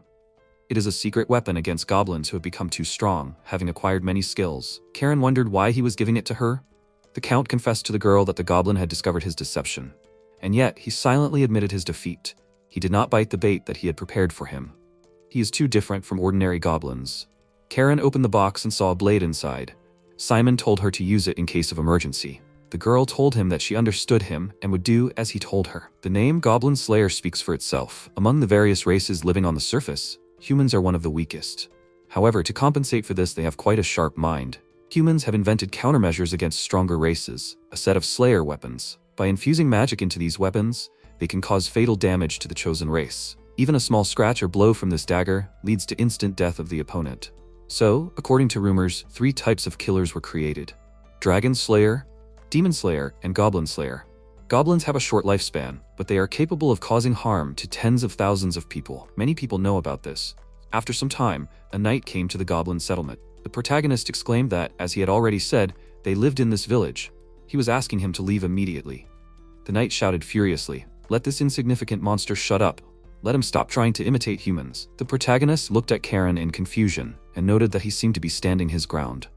The knight, drawing his sword and making a strike, shouted that he would punish him right here and now before he did anything bad to humans. MC calmly dodged and, creating a black flame, thought that he had combined 2 flame skills to form a black flame. After he sent the goblin to the afterlife, the skill was passed on to him. An enhanced innate skill can be passed on by inheritance. He aimed the flame towards the tree. The knight asked in confusion, "Where is he aiming?" The protagonist calmly set everything around him on fire, and having trapped him, menacingly said, "Let him burn to the ground until the very last drop of blood." The knight instantly went out and fell to the ground. The protagonist thought with a smile that he was joking. He just wanted to say something pompous. Of course, he didn't burn it, but held himself back. His inner 8th grader trembled at the sight of black and blue flames. In fact, he had always admired such things during his middle school years. Suddenly, the knight began to rise with difficulty.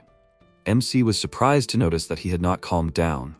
He thought that if he let him go like this, he would just come back again. The thorn in the side called justice would not allow him to adequately perceive information. He seemed to be wallowing in his narcissism, thinking that one day he would save the whole world. The protagonist used the skill Law of the Jungle and ordered that he was now strictly forbidden to attack. No, from now on, let him attack the goblins with a warning. The knight obediently replied that he understood. He would never attack goblins without warning again. The protagonist thought that, of course, not being able to attack at all would be nice. It might be necessary for self-defense. Karen, watching this, worriedly wondered if his expression when he used the black flames was like the face of a demon king. No, it was because of him that she could see such things. A man who was willing to die for the justice he believed in easily changed his mind without hesitation. The demon lord's skill, Law of the Jungle, could make enemies fall down in absolute submission. She had seen his strength before. What if Goblin Slayer wasn't enough to defeat him? Would her mind be subdued as well? At this time, MC looked at her and asked what happened. The girl worriedly replied that it was nothing special. He noticed that she spoke like that, but her face was deathly pale. Karen wondered if he had become even stronger again. The protagonist, looking at the black flame, explained that he inherited it from the goblin he saw off yesterday. It was a fusion skill. She asked if he could inherit skills. The protagonist replied that it seemed that way. There were still so many things he didn't understand. Karen wondered what that meant, that the other goblins would also become stronger and stronger thanks to him. The Count reported that everything was under control, but he had prepared this secret weapon. That's right, even ordinary goblins would become stronger over time, and a single goblin slayer wouldn't solve anything. If you don't do it now, it will be too late later. MC smiled and suggested that she return to the village and began to leave. After a while, the protagonist was sitting in his house. Suddenly, Karen knocked on the door in a revealing outfit. The protagonist exclaimed in embarrassment. What was she doing? The girl, holding the blade behind her back, silently walked up to him and pressed him to the table. He wondered if this was an analog of hitting the wall. Is this like a shoujo manga? Wait, what is he even thinking? Seeing her embarrassment, MC created a blanket and wrapped it around her. Karen asked him, confused, why he did that. The protagonist answered with a smile that, looking at the state she was in, he thought she needed it. He thought that he shouldn't tell her that such a secret visit seemed weird. It seemed like she had something planned. Besides, he couldn't imagine her seducing or flirting with him. That was definitely not her style. But why did she suddenly pin him to the table? He didn't think he should ask that. The protagonist explained that seduction doesn't work on goblins. For example, take Echigoya or Hanzo. What does she think when she looks at them? She might think they're cool or cute, but does she see them in any other way? It's the same on their end. Pure-blooded goblins do not feel attraction to people. The girl said that she understood everything. She apologized to him for her visit and asked him to forget about what happened here. Karen turned around abruptly and quickly left his room. He wanted to stop her, but she had already left. The protagonist thought, yes, this was a typical white lie. But he cannot deceive himself. He remembered her outfit and thought that it hurt his feelings. And why are goblins such passionate natures? The protagonist could not understand why she did this. Meanwhile, Karen was quickly leaving the village. The villagers noticed her. Where was she going so quickly? Did something happen? In the forest, the girl met one of the goblins. He called out to her. He asked her what she was doing here, and what happened to her clothes. Karen was confused, not knowing what to answer him. The goblin exclaimed, he guessed, her clothes are in the wash. He said that he would now ask Echigoya to make her new clothes, let her wait for him for a while. Karen agreed to his proposal. She thought sadly that it was true. The goblins did not react to her as a woman. She had fulfilled the Count's will by making this shameful scene. He had asked her to do so, telling her that they were very greedy for beautiful women. Instead of admitting that she had done a stupid thing by not taking into account the differences between races, she dared to blame the Count for everything. But that was not even the problem. She looked at the dagger. She did not think that she had the courage to kill the protagonist. What should she do about it? Suddenly, she heard the voices of the goblin who went to get her clothes, and the protagonist who said that they would take care of it. Suddenly, black smoke appeared from behind the girl. Meanwhile, the goblin called out to the protagonist and called him to come quickly. He showed him the blanket, on which dark spots were appearing. The goblin said he brought clothes for Karen, but she suddenly disappeared. He expressed his hope that she was okay. The protagonist looked at the blanket and suddenly shouted at the goblin to leave here quickly. The goblin did not understand what his elder had told him. The protagonist realized that he would not be able to react immediately. This goblin was not designed for combat. Suddenly, as if out of nowhere, a black flame appeared. The protagonist screamed and covered his ally with his body. He thought that if he did not know what was attacking them, it would be better to destroy everything around him. The goblin wondered what was happening around him. Akira told him to run quickly to the village. The creature readily rushed to fulfill his order. Everything around became quiet, but MC felt that mortal danger had not gone away. He asked the killer to show himself, but all he heard was silence.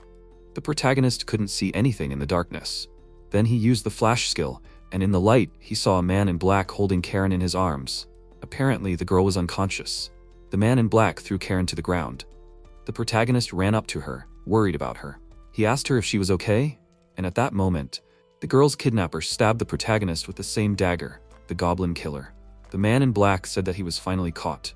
Blood dripped from Akira, a few drops fell on Karen. MC was surprised. This can't be. He used Shadow Clone, an improved clone skill inherited from Hanzo. Hanging on a tree, the protagonist asked his killer, "Does he think this is the end?" The man in black stared at him in amazement. The protagonist activated Gravestone, which was a fusion skill of Stone Rain. He threw a stone pillar the size of the user. The stones crushed the man in black. A dagger fell from his hand. The protagonist bent down to examine the weapon. He was very surprised when he realized that it was a goblin slayer. He felt as if death itself was aiming at him. At that moment, Karen rose from the ground. The protagonist said her name with joy and relief for her life. The girl looked at him carefully. When they returned to the village, the protagonist took her into his house, poured hot tea, and made her something like a robe. He apologized to her that he could not sew clothes better than Ekigoya. The girl, sipping tea, told him that there was nothing to worry about. She was already grateful to him. The protagonist looked at the dagger and noted, "A goblin slayer, huh?" Karen confirmed that it was. She added that, as the name suggests, this weapon is specifically designed to kill goblins. A goblin only needs to touch it to die instantly. The protagonist was confirmed in his suspicions. At that moment, he literally felt the mortal threat coming from it. He spoke. So Simon still saw him as a threat? Karen was surprised, so he knew about it? MC told her that he guessed about it. After all, this old man is a real sly one. No wonder he is plotting something. The girl asked him in amazement, "Is he angry about this?" The protagonist noted that he is not. He could only assume that the Count feels. He is a politician. After all, if he lets down his guard, it can become a big problem for him. But everything is clear with this. But why were they constantly beating around the bush? He addressed this question to Karen. Judging by the way they tried to kill him, he is an enemy to them, a real monster. Why didn't they send a punitive detachment like last time, or an army? Karen thoughtfully noted that he was right. Only now did she realize that the Count never acted directly. He reported to his superiors that there were no problems, but he was preparing countermeasures behind their backs. The protagonist was surprised. Is that so? So this is an unusual situation? The girl answered him, "No one does this just to kill a monster. They can only ask the Count himself about his true intentions." Meanwhile, the Count exhaled, sitting in a chair in his office. He looked at Karen and the protagonist standing in front of him and noted, "So it was a failure." Karen offered him her most sincere apologies. Even with the Goblin Slayer, she could not defeat him. Seduction did not work either. For some reason, the protagonist felt guilty. The Count said that he understood everything. He asked the MC, "Why did he come here then? Does he want to take his life?" The protagonist told him that he wanted to hear his side of the story. Simon looked at him in surprise. The protagonist was worried about why he avoided confronting him directly.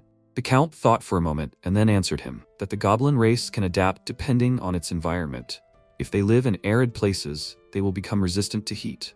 Accordingly, in a cold climate, they will become resistant to cold. Their body adapts to the environment. Even if there are radical changes around them, they can adapt to them in just a few generations. The protagonist understood this. It was similar to the theory of evolution. Simon continued, "About 50 years ago, the entire goblin race was on the verge of extinction. The reason for this was some stupid, trivial thing not worth focusing on. Anyway, then people began to intensively exterminate goblins." Karen asked him in surprise, "Did such a thing really happen?" Simon noted that it did.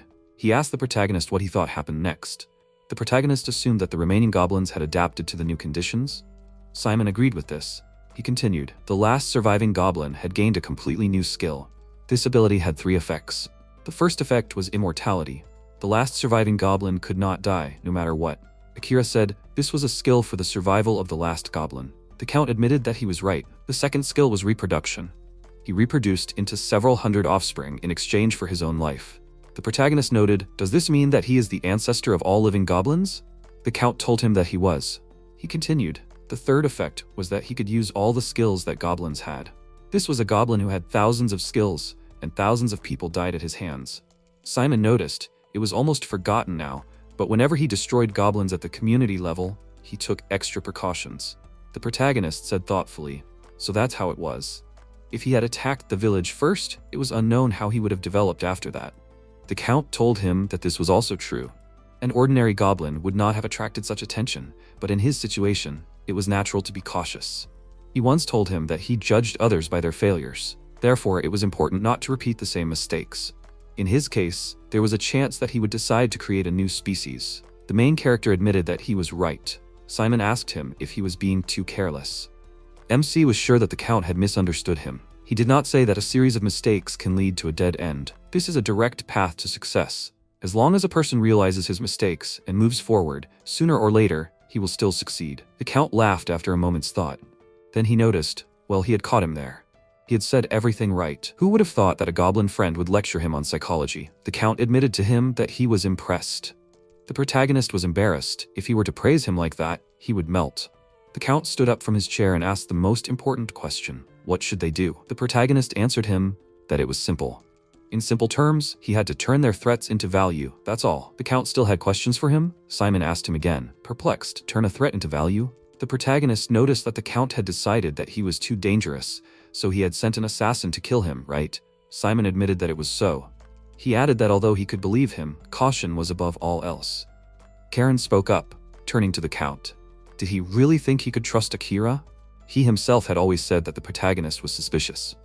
The Count and the protagonist fell silent. They couldn't tell her about their adventures. Finally, the Count pointed out that these were their manly secrets. The protagonist laughed. Simon continued, even if he trusted him, it didn't mean that other aristocrats would acknowledge him. The protagonist asked him if influential people were interested in immortality. The Count believed so. Akira noted that he had thought so. Influential people all over the world were striving for it. It seemed that this reality was no different. Simon asked him what he was going to do. Just don't let him tell him that he was planning to spread information about becoming immortal. The protagonist hadn't thought about that. Apparently, influential people were seeking immortality, but there were many people among them whose minds were clouded by greed. He wasn't going to make such unfortunate mistakes. Simon didn't stop. Then why did he ask him such a question? Akira said, influential people seek immortality because they want to get to the very top, right? The Count believed that it was so. The main character wanted to continue his thought further, but he saw a cage with a bird. He went to the cage and pulled the bird out of it. Simon asked him in bewilderment, what was he going to do? The protagonist apologized to the nightingale and activated the ice needle, piercing the bird through and through. Karen called out his name in amazement. What was he doing? MC immediately, thanks to the symbiosis of 2 healing skills, created a great healing and used it on the bird. It came to life before the eyes of the amazed Count and Karen and soared to the ceiling, alive and unharmed. The girl asked him in surprise, how did he do it? The protagonist explained to her that this was a great healing. The skill can heal anything as long as the target is alive. She asked him if this was another combined skill. He told her that it was. Simon said that it was amazing. A regular healing skill couldn't heal a pierced heart. The protagonist noted, but the great healing skill can. At that moment, a bird relieved itself right on Akira's head. The protagonist understood the bird's actions and asked for its forgiveness. Karen, handing him a towel, said, here are the consequences. Let this serve as a lesson to him. The Count, who had been holding back his laughter until then, burst out laughing. Karen asked him in bewilderment, what was wrong with him? Simon, interrupting his laughter, seriously noted that it really did look like something valuable. The protagonist happily asked him, was that true? So he could become his irreplaceable life preserver. Because no one ever knows where and when you can get injured. He thought, for example, a truck will hit him on the way home, like him. Simon, laughing, said, no matter how dangerous the goblin was, the king and the aristocrats will not be harmed. If he can heal anything, then his value, indeed, outweighs the threat. He extended his hand to the protagonist and said that he is in. Simon added, let the protagonist leave it to him. He is sure that he can do something with it. MC thanked his new ally. The Count waved off his gratitude. This is all for him, his friend. Akira whispered in his ear.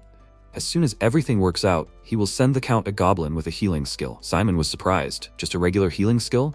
Why would he need it? The protagonist explained to him. The goblin's healing skill can restore energy in the lower half of the body. Karen looked at both of them, perplexed. What were they whispering about? The Count laughed. He patted the protagonist on the back and exclaimed that it would be just wonderful, which he, in principle, expected from his friend. The protagonist left. Karen watched the bird fly. The Count asked her for forgiveness. It was not his intention to harm her. She objected. It was not his fault. She was hurt by her own stupidity. However, does he really agree with what Akira proposed to him? The Count noted, he is like a human. He has the strength of a goblin, human longevity, and knowledge, and also the skill of the Demon King. Of course, he can be a threat, but he believed that they should believe in him. Karen smiled. She agreed with the Count. A few days later, the protagonist came to the Count. He asked him how things were. The Count apologized to him for this. The protagonist was surprised. It can't be. Did nothing work out? Simon calmed him down. This information received a good response. Soon he will be able to demonstrate his abilities to everyone. MC noted, that's how it seemed to work. This is exactly what he expected. He asked Simon, so what's the matter then? The Count hesitated with an answer, and at that moment, one man asked for permission to intervene in their conversation. It was Albert. He spoke, addressing the protagonist, so he is that very goblin. Akira answered him in surprise that this is so, but what's the matter? Albert took his hands in his own and shook them firmly. The protagonist asked him in bewilderment who he was. Simon introduced the man as the third prince, Albert South Windsor. The protagonist exclaimed in amazement, a prince? He noted that the man really had an aristocratic appearance. He was all sparkling. The Count continued that it was Prince Albert who dealt the fatal blow to the Demon Lord. The protagonist was amazed. What did he say? This sparkling prince killed the Demon King? It seems he is not as simple as he seems at first glance. He asked the prince how he was able to deal with the Demon Lord. Albert smiled and noted that it was all his skill called 7 attempts. The protagonist was surprised. Judging by the name of the skill, he can fail several times. It turns out that the law of the jungle just did not have time to work for the king. Meanwhile, the prince said that he really is a smart guy. Now that he understood everything, he wants to show him how it works. Then the prince was silent for a short time, and then said the word again. It was as if he erased everything that was a minute earlier. The protagonist was surprised again. The man who dealt a fatal blow to the Demon King? He thought that this sparkling prince seemed to be a big shot. The protagonist asked him how he was able to do this. The prince told him that it was his secret. The protagonist noted that he understood everything. If he really could defeat him, then he wouldn't reveal his trump card so easily. MC asked him, he had wounded the king, right? The prince admitted it. He had done it. Akira thought, just let him not tell him that he had just gone and defeated him. Out loud, he noted, then does the prince's ability somehow block the law of the jungle skill? Maybe the ability helps not to make mistakes? The protagonist, looking at the prince's surprised face, exclaimed, did he really guess? Albert said in bewilderment that he really was smart. The protagonist thought, it seems he had overdone it a bit. The prince let go of this topic. He would like to talk to the protagonist as soon as possible. Akira asked him again, as soon as possible? Albert noted that it was so. He wanted to meet the one who met the wounded Demon King and inherited his skill. He added that his great uncle, of course, knows his business, but not so well. His methods, to put it mildly, are strange. The prince laughed along with the protagonist. The Count irritably asked him, what is he talking about? After a while, during tea drinking, Akira noted that the prince looks elegant, even when he drinks tea. Turned to the Count and asked him, so he is the prince's great uncle Albert? Simon answered him that it is. The prince added that he is his father's uncle.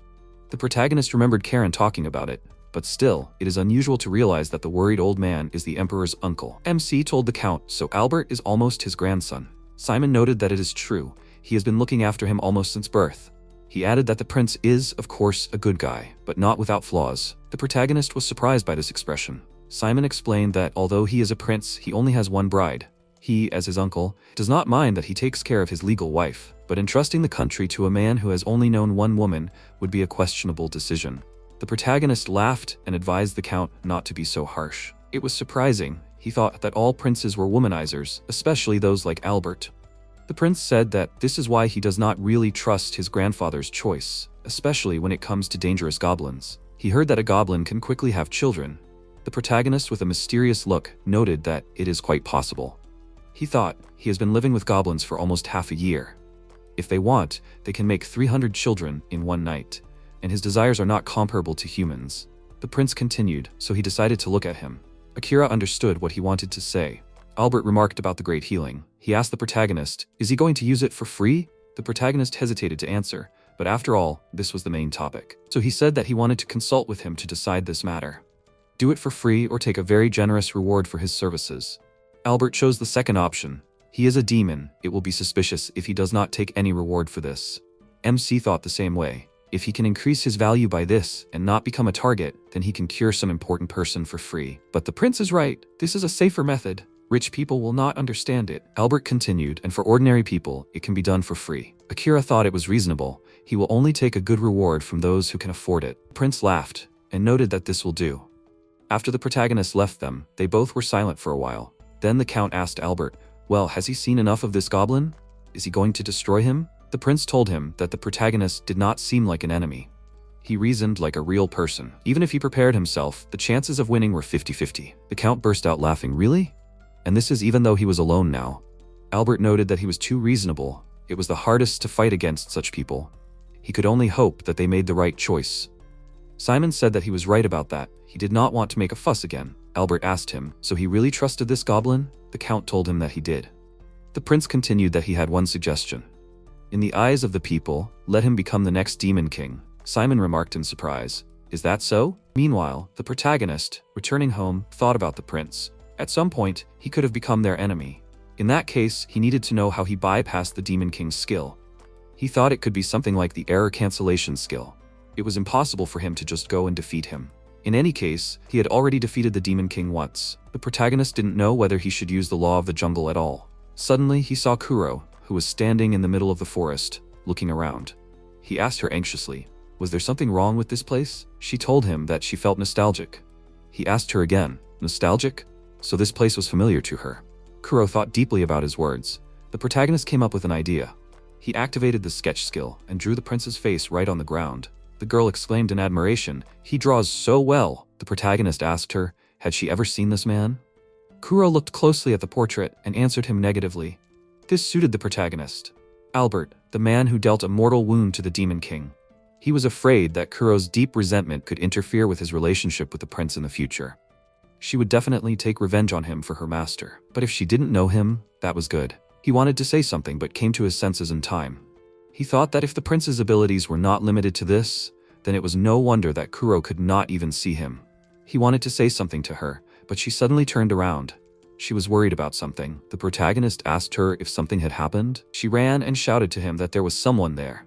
The protagonist rushed after her. At the place where Kuro ran, there were several huge men standing. They were looking at the three creatures that were lying on the ground. She shouted at them to take their hands off them. The girl attacked one of them and threw him away from her friends.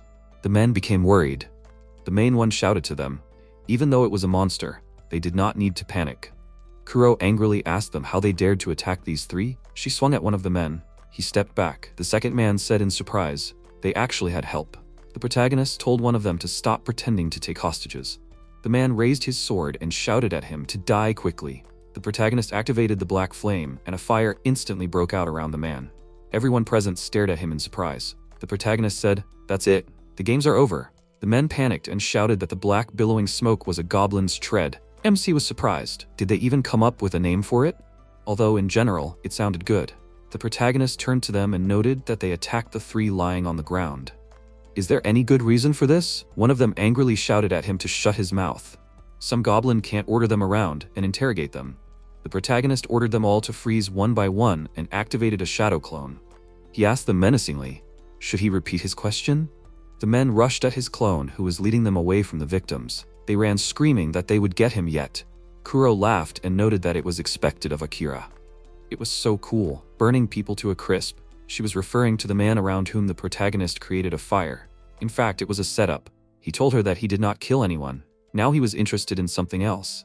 Why did she attack these men? She showed him the creatures lying on the ground and explained that these three were her friends. The protagonist was surprised by what she said. The girl touched each of them and said their names. Their names were Eileen, Daika, and Eunomia. They were unconscious.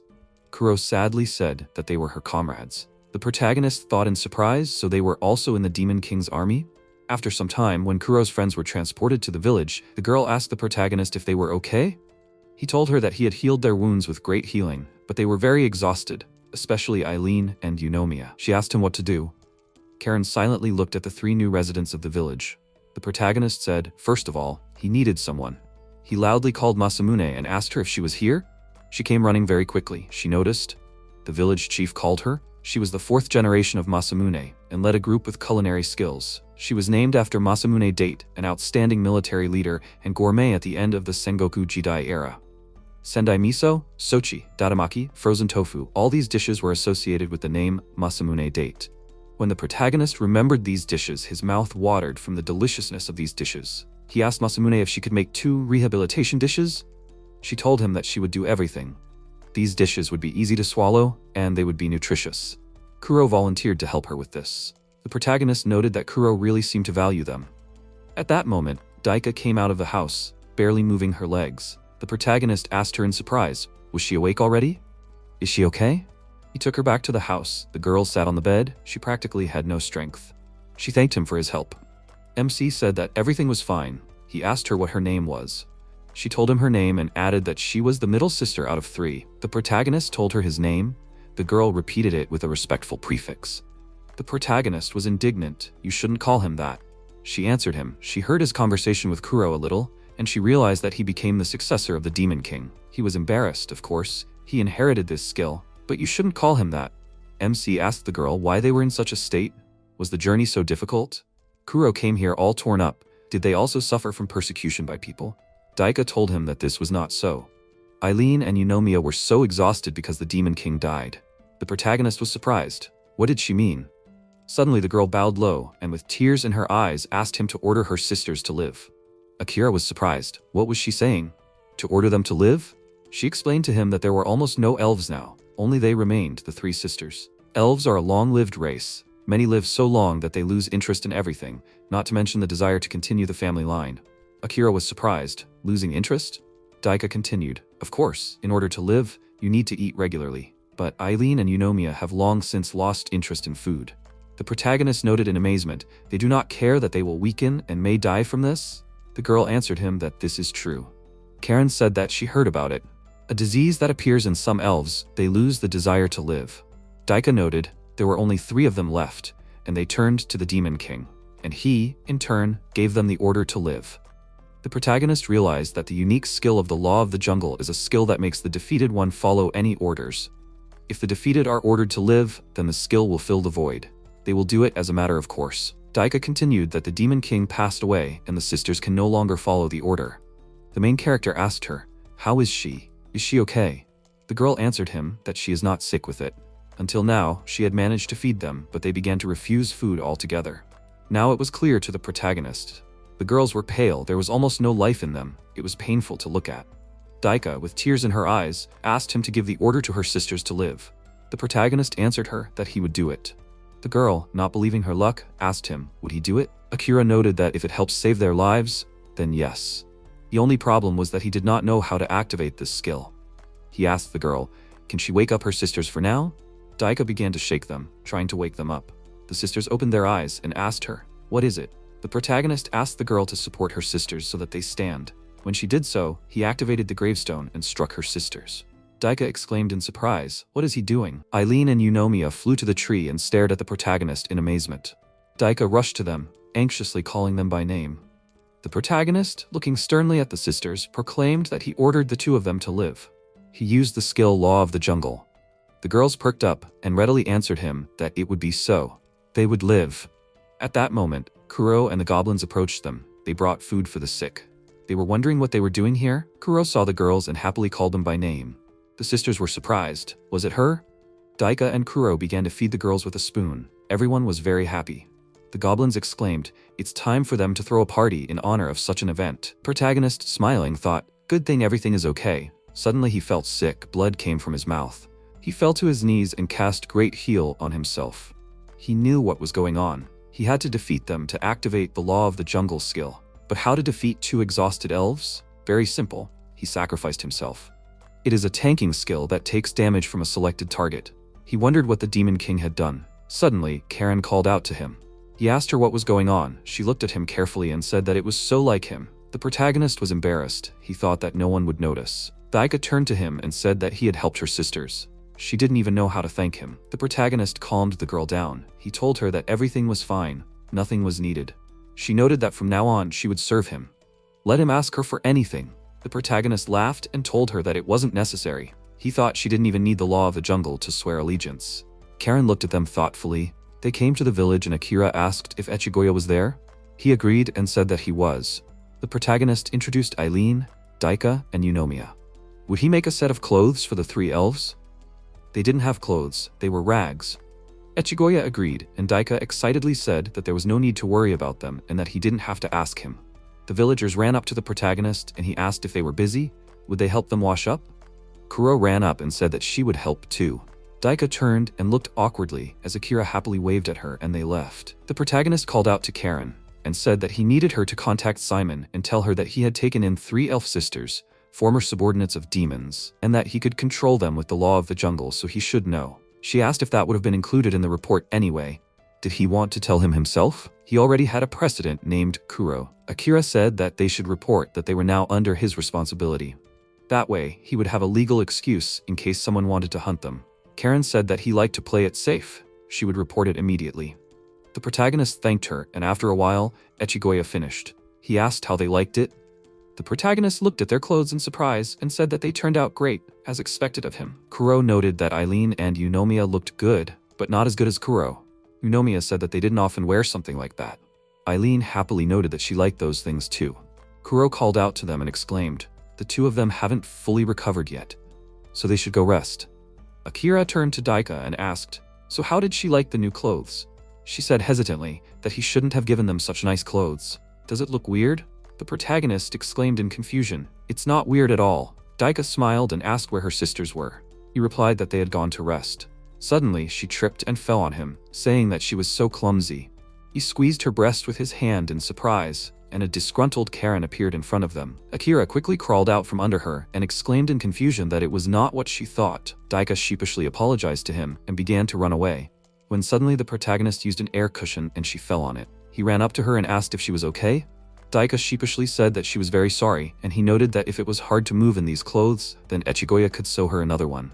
She awkwardly exclaimed that everything was fine, but this outfit. At this, she felt happy. Akira was surprised and asked, so she likes it? Daika was scared and exclaimed, he misunderstood her. The protagonist asked her not to fall again and thought that he should be afraid of Echigoya. He made such attractive clothes that emphasized the charms of the 3 sisters. He did not notice Karen standing in front of him and apologized, saying that he was just thinking. She replied that she did not care and would go send a message to the count. The protagonist began to go into the house, when suddenly Karen called out to him and he asked what was wrong. She looked at him and changed her mind, asked him to forget about it, quickly running away. Akira thought, what was that? These 2 are acting strangely.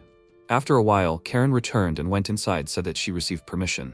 It does not matter whether he protects demons under the general name of the Count and His Royal Highness. She was told that such trifles do not need to be reported.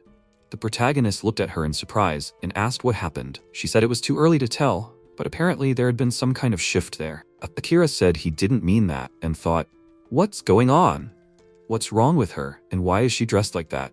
Is it some kind of holiday today? Karen was surprised, and the protagonist thought that the atmosphere was different. He said that she looked good, and it suited her very well. Akira thought, interestingly, when a woman dresses up, you have to compliment her, otherwise she might decide she made a mistake.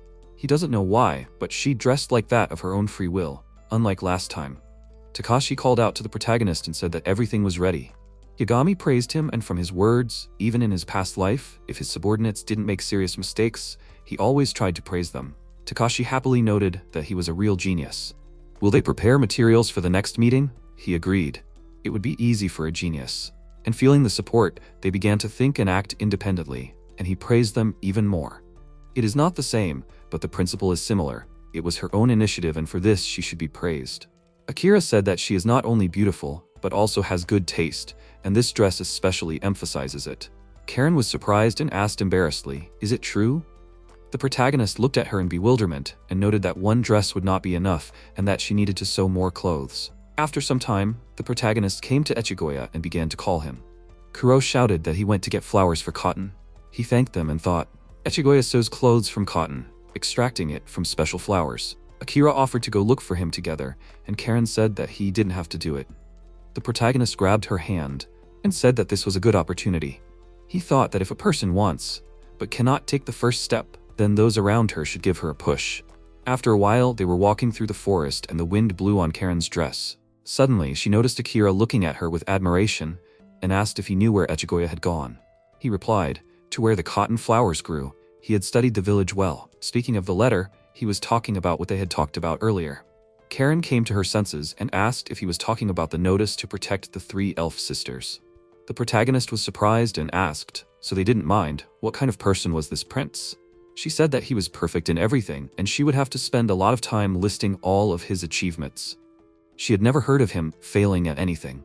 Akira said thoughtfully he had never made a mistake, and he had defeated the Demon King without any problems. Karen agreed and he thought, that was interesting. It seemed that Prince Albert's ability was very unusual. It somehow helped him not to make a single mistake. There are no people who do not make mistakes, so it is something like an endless failure, or maybe a rewind with repetition. Just like saving in a game, the only question is how powerful this skill is. Did he really use it then? He seemed a little upset. But then why didn't he try again? Is there a time limit or a number of times? In the meantime, they came to the field and the protagonist said, that's where Echigoya is. He exclaimed, it's the village chief and Karen is here too. Suddenly, a strong wind knocked him off his feet and he began to fall straight to the cliff into the sea. Karen called out to him and, tearing the fabric of her dress, rushed to save him. She grabbed his hand and pulled him towards her. Then she put him on the ground and asked, is he okay? Echigoya thanked her, and noticing the clothes, got scared. Karen asked him not to worry. It was hard to move anyway, but it's not like he makes bad dresses. Although she is beautiful, could he make clothes that are easy to move around in? Echigoya happily agreed. After all, she saved his life. Akira stood to the side and watched them happily. Meanwhile, the villagers happily looked at her outfit and said, she is so cool. It is so beautiful. She looks good. The protagonist thought about how she did not like it last time, but it seems that she is satisfied with it now. He walked up to her and said that she looks amazing. Karen smiled and asked, is that so? Meanwhile, a group of people headed into the forest. Akira ordered them to get out of there, since they had crossed the border of the goblin village. The knight told them to stay vigilant, since goblins can have powerful skills. The man said that he knows that even lions try hard when hunting rabbits. Jessica exclaimed, she does not like this goblin. He ordered her to start the attack, and the protagonist thought, they didn't even listen. But nothing new. Jessica cast a spell and a magical aura appeared around them. They rushed to attack and Akira thought that this was amplification magic. 2 warriors at the forefront at once, one helps, the other attacks. The man bared his teeth and exclaimed, almost. The knight asked him not to rush and be careful. The protagonist activated the black flame skill and it absorbed the knight's shield. The man swung his sword, but Akira deftly dodged and used black threads. Violet asked the Lord of the Heavens to answer her prayers with thunder and break through the sky, destroying her enemies. Suddenly, black threads wrapped around her body, and the man indignantly asked, did this goblin immediately target Violet? The protagonist said that the tactics were not bad, but they were thinking too narrowly. Suddenly, their bodies were engulfed in black flames, and Jessica cleansed them with her magic. Akira wondered, did they manage to do this? He put his hand on the ground and activated the ice pillar skill. A mountain of ice grew between them, and the man asked contentedly, idiot, where is he aiming? Suddenly, there was an explosion and the enemies flew to the side. After a while, they lay tied up. The protagonist thought about it when suddenly Karen appeared behind him and said that he was getting stronger each time. The protagonist said, I wonder if this will ever end. She noted that the Count was doing what he could, but he was a goblin. Akira asked what she meant. Karen replied that he chased away all the intruders without any serious injuries. He said that this was enough for a simple warning. She asked if he could imagine how others would perceive the story of a defeated adventurer. The protagonist awkwardly asked her not to continue. Was this some kind of test? Karen agreed, and Akira noted that it seemed like humane tactics were working against him. People tend to fear what they cannot understand. He thought that the measures he had taken were not working, and that he would have to do something different, and said that they had committed trespassing, so they would be punished for 7 days. Karen asked if he wanted him to put them in a cage. Akira awkwardly said that it would not help much. She asked if he had thought of something yet.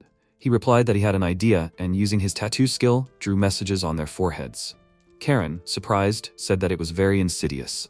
The protagonist replied that for some proud adventurers, it would be worse than death. The idea of using tattoos as punishment. This was the first time she had heard of this, wasn't it? According to the protagonist, in the Edo era, Criminals were punished with a dog tattoo. Karen noted that this was the first time she had heard of such a punishment, but it seemed quite effective. Akira said that he wanted to stop this argument at least for a while, and that it would be a clear example of what would happen if they invaded the village and lost. She said that only he could come up with such a thing. He should have thought of it earlier. After a while, Daika ran up to the protagonist and tripped again. He caught her and asked her to be careful. She thanked him and asked if they were hungry. She learned to cook for Masamune, so if they wanted, they could try. Akira happily agreed, and she happily said that she would bring everything now. Daika ran forward when she tripped again and fell. The protagonist thought, is she really okay? This dress certainly suits her, but it would be better to wear something looser. The protagonist felt the way Eunomiya was watching him from behind a tree. He thought about youngest sister, and why was she looking at him? Akira greeted her, when suddenly she exclaimed in displeasure that it was his fault and all because of him. She won't give him her sister. The protagonist looked after her in bewilderment and asked what she meant. After a while, they came to a table where the villagers were eating. Akira asked what they were cooking. Daika handed him a plate and said that she hoped he would like it. The protagonist looked at it in surprise and said that it smelled delicious. Karen was surprised. She saw this for the first time. What is it? Masamune said that the name of it is Masamune stew. The protagonist said that it seemed to be stewed potatoes with meat. She asked, stewed potatoes? Akira turned to Karen and asked if this was the first time she had heard of this either. She said that she did not know of such a dish. He thought that neither Karen nor Masamune knew of this dish. It's strange that no one in this world thought of this, because it's a simple dish. The protagonist said that it looks like she wasn't the only one making it, so they did it together with Daika. Kuro began to shake him discontentedly and exclaimed, everyone forgot about her, and next time she will cook. Akira said that it was time to try it and ate a portion of the prepared dish. He was surprised and exclaimed, it turned out delicious. Daika reacted happily, and he thought that it was not flattery. The stewed potatoes really turned out very tasty, and considering that Masamune wasn't the only one making it, the protagonist said that Daika would definitely become a good wife. She, Kuro, and Karen were surprised. Kuro asked discontentedly, but what about her? She will cook every day now. Suddenly, Eunomiya called out to Daika and asked her to go with her. She began to take her to her home and stuck her tongue out at the protagonist. Akira said contentedly that it seemed like she didn't like him very much. Karen agreed. First impressions can be deceiving. She seemed more mature to her. Akira noted that this elven disease was terrible and could plunge such an active girl into depression. He called out to Masamune and she asked, what is it? The protagonist noted that, to make the taste better, she could use honey instead of sugar. Then the appearance would improve greatly. Masamune exclaimed in surprise, what an interesting solution, as expected from the village chief. Kuro asked, should they find a beehive? Karen asked, can he also cook? Although she is no longer surprised by anything. The protagonist awkwardly said that only a little bit and thought that it was just a little trick seen on TV, so nothing special. The girl handed the plate to Karen and asked her to try it. She thanked her and after trying a portion, surprisedly said that it was very tasty. Karen asked if Masamune could teach her how to cook too. The villagers exclaimed that it was time to have fun. After a while, Masamune was distributing dishes to the villagers and Akira watched with satisfaction. He said that in this village, every day is a holiday. Karen remarked that the stewed potatoes were really delicious. What kind of seasoning was that for the meat? The taste was different from what she usually ate in their village. The protagonist said that thanks to Ekigoya, he was able to trade with the city, so he bought some things. Karen said with satisfaction, and indeed, if you think about it, she hasn't seen clothes of the same quality as Echigoya's in the city. Akira agreed, it seems they are in demand. She asked if he made the deal without any problems. She can contact the count if necessary. The protagonist thanked her, but he thinks he can handle it himself. He has already made arrangements and at worst he will take a break. Karen asked, is it okay to take a break? He replied that if he stopped supplying clothes, the prices for clothes would only go up even more. He sells clothes to Echigoya, buying the missing goods with them. Even if they break the deal, it won't be a big problem, because the Goblin village is quite self-sufficient, and they have enough of everything here. Karen exhaled easily and said, so he not only understands cooking, but also trade. She had no idea that he was such a genius. Akira awkwardly said that he was not such a genius. It seems she was exaggerating. She laughed and asked, does he not like being praised? Meanwhile, Daika called out to her sister and asked where they were rushing to. Eunomiya stopped and she took her face in her hands and asked, what happened? She looked upset. Eunomiya asked her to look at it and went further to the field, where everything was in flowers. Daika looked at the field with admiration and she sadly asked, she likes flowers, right? That's why she wanted to bring her here. Daika hugged her and thanked her warmly, stroking her head. Eunomia started picking flowers and exclaimed, "They will pick more and bring them home, and then decorate her sister's room like in the old days." Daika asked, "I wonder if the protagonist likes flowers? Will she help her?" Eunomia looked at her in horror and said that she was an idiot, and then ran away from there. Daika called out to her and she said with tears in her eyes, her sister is an idiot and she is the same. Suddenly, Akira met her on the way and said, "Here she is." If she had gone too far, Hanzo would have been worried. Eunomia threw flowers at him with displeasure and ordered him not to think about the fact that he won. Karen and the protagonist looked after her in bewilderment, and he said that it seems that she really loves her sister very much. There was no need to worry so much, because no one was going to take her away from her. Karen thought that this was female jealousy, and men would not understand. After some time, Eunomia and Daika were sitting in the bathhouse. Eunomia happily asked, "How was her sister? Did she miss anything?" She answered that everything was fine. Eunomia noticed, then she washed off, and now it was her turn. She sat and sang a song, and Daika said that she was so glad that she was healthy now. Eunomia became sad and apologized for making her worry. Daika rubbed her back and with a smile on her face said that everything was fine. They were elves after all, and it was not her fault. But she looked much better healthy. Eunomia exclaimed happily. She would try to always stay cheerful. They bathed in a hot spring, and she said that this place was so strange. There was a good bathhouse here. Be it people or demons, only aristocrats and the rich had such baths. But it's just a goblin village. Daika replied that it wasn't just a goblin village, it was a village ruled by Mr. Akira. She was also curious and asked him. He said that the bath is very important because it cleanses the body and mind. That's why a goblin named Oyuya keeps this place perfectly clean. He's so smart and caring. Eunomia started to get out of the bath and said displeasedly, even though he was lucky to inherit the power of the Demon King, this guy is just a goblin. Meanwhile, Hanzo's team regularly patrols the forest, and he also helps out as much as he can, because the safety of the village is above all else. Suddenly, he met Eunomia and asked what she was doing here. Is it dangerous to walk here alone? She asked if he patrols the forest because he's afraid of people. The protagonist said that's true. Eunomia asked in surprise, he's the Demon King, why is he doing this himself? He can just order his subordinates. Akira said that he was the village chief, not the Demon King. He had just become the chief, so the system was not yet fully built. Eunomia asked in confusion, a system? The protagonist agreed. This was the most important job of a leader, so that he did not have to do everything himself all the time. Such a system would work regardless of the creator. Hanzo, Echigoya, Masamune were part of this system, and this was the whole point of creating a system. But since the system was not yet finished, he had to control the situation.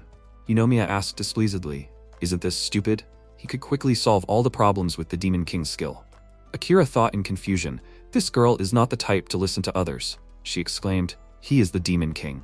He has the power of the Demon King, but he does not use it at all. Eunomia suddenly saw a man behind Akira and said, that guy was definitely caught. The protagonist turned around and saw the man he defeated last time.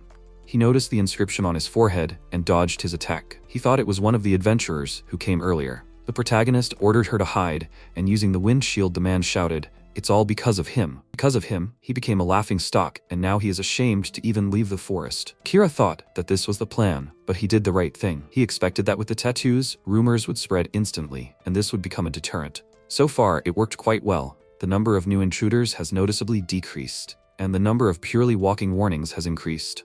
The protagonist said that he had already defeated him once. He used the law of the jungle and told him to never come to this forest again. The man, as if under hypnosis, said that he would never come here again and walked away. Eunomia watched what was happening in fear, and the protagonist asked if she was okay. She can come out. She peeked out from behind a tree, and Akira asked what was wrong. Was she scared? Eunomia hesitantly said that everything was fine. The protagonist noted that she looked pale, and if she was hurt somewhere, he could use a skill. Eunomia screamed. She was fine. Akira smiled and said, really, he was glad about that. Then he would walk a little more, but after he took her to the village. She asked why he didn't use the Demon King's power on her. The protagonist asked, the law of the jungle? She agreed. He understood how she felt about him. Why didn't he just tell her to shut up? He noted that it was no problem for him, and she would just throw it out of her head, right? He asked her to eat regularly, get enough sleep, since if she was healthy enough to fight back, then Daika would be happy. Eunomia was surprised and asked what he meant. He smiled and remarked that she looked much better when she was healthy. She looked at him in surprise and thought about Daika's words. The protagonist asked, was something wrong again? Eunomia started to run away and said that she would never admit it. Meanwhile, the villagers gathered around the fire where they were preparing food. The protagonist said that everything would be fine, and Daika agreed. Akira held a magic ball in his hand and thought, Why be so nervous? He threw it right at her, and the magic was absorbed into her body. Daika examined her hands and Kuro jumped on Akira said, another of his amazing abilities. She asked her to use it right now. Daika hesitantly asked, are they okay with it? He said that he also wants to hear her sing. Daika sighed resolutely and began to sing. Everyone was surprised by her singing, and after she finished singing, everyone stood in silence, surprised. Daika asked excitedly, did they not like it? The protagonist waved his hands and said that he was simply shocked, because it was amazing and a very good song. She happily asked, is it true? And after the villagers began to ask to have fun and make a stage for her, she continued singing. Eunomia asked displeasedly, what is this? Karen said that this is the evolution of skills, and this is Akira's ability.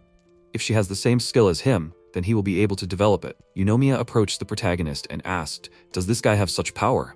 The sister sang well before, and they have nothing to do with it. Akira asked, is that so? Then Eunomia would not like to develop her skill?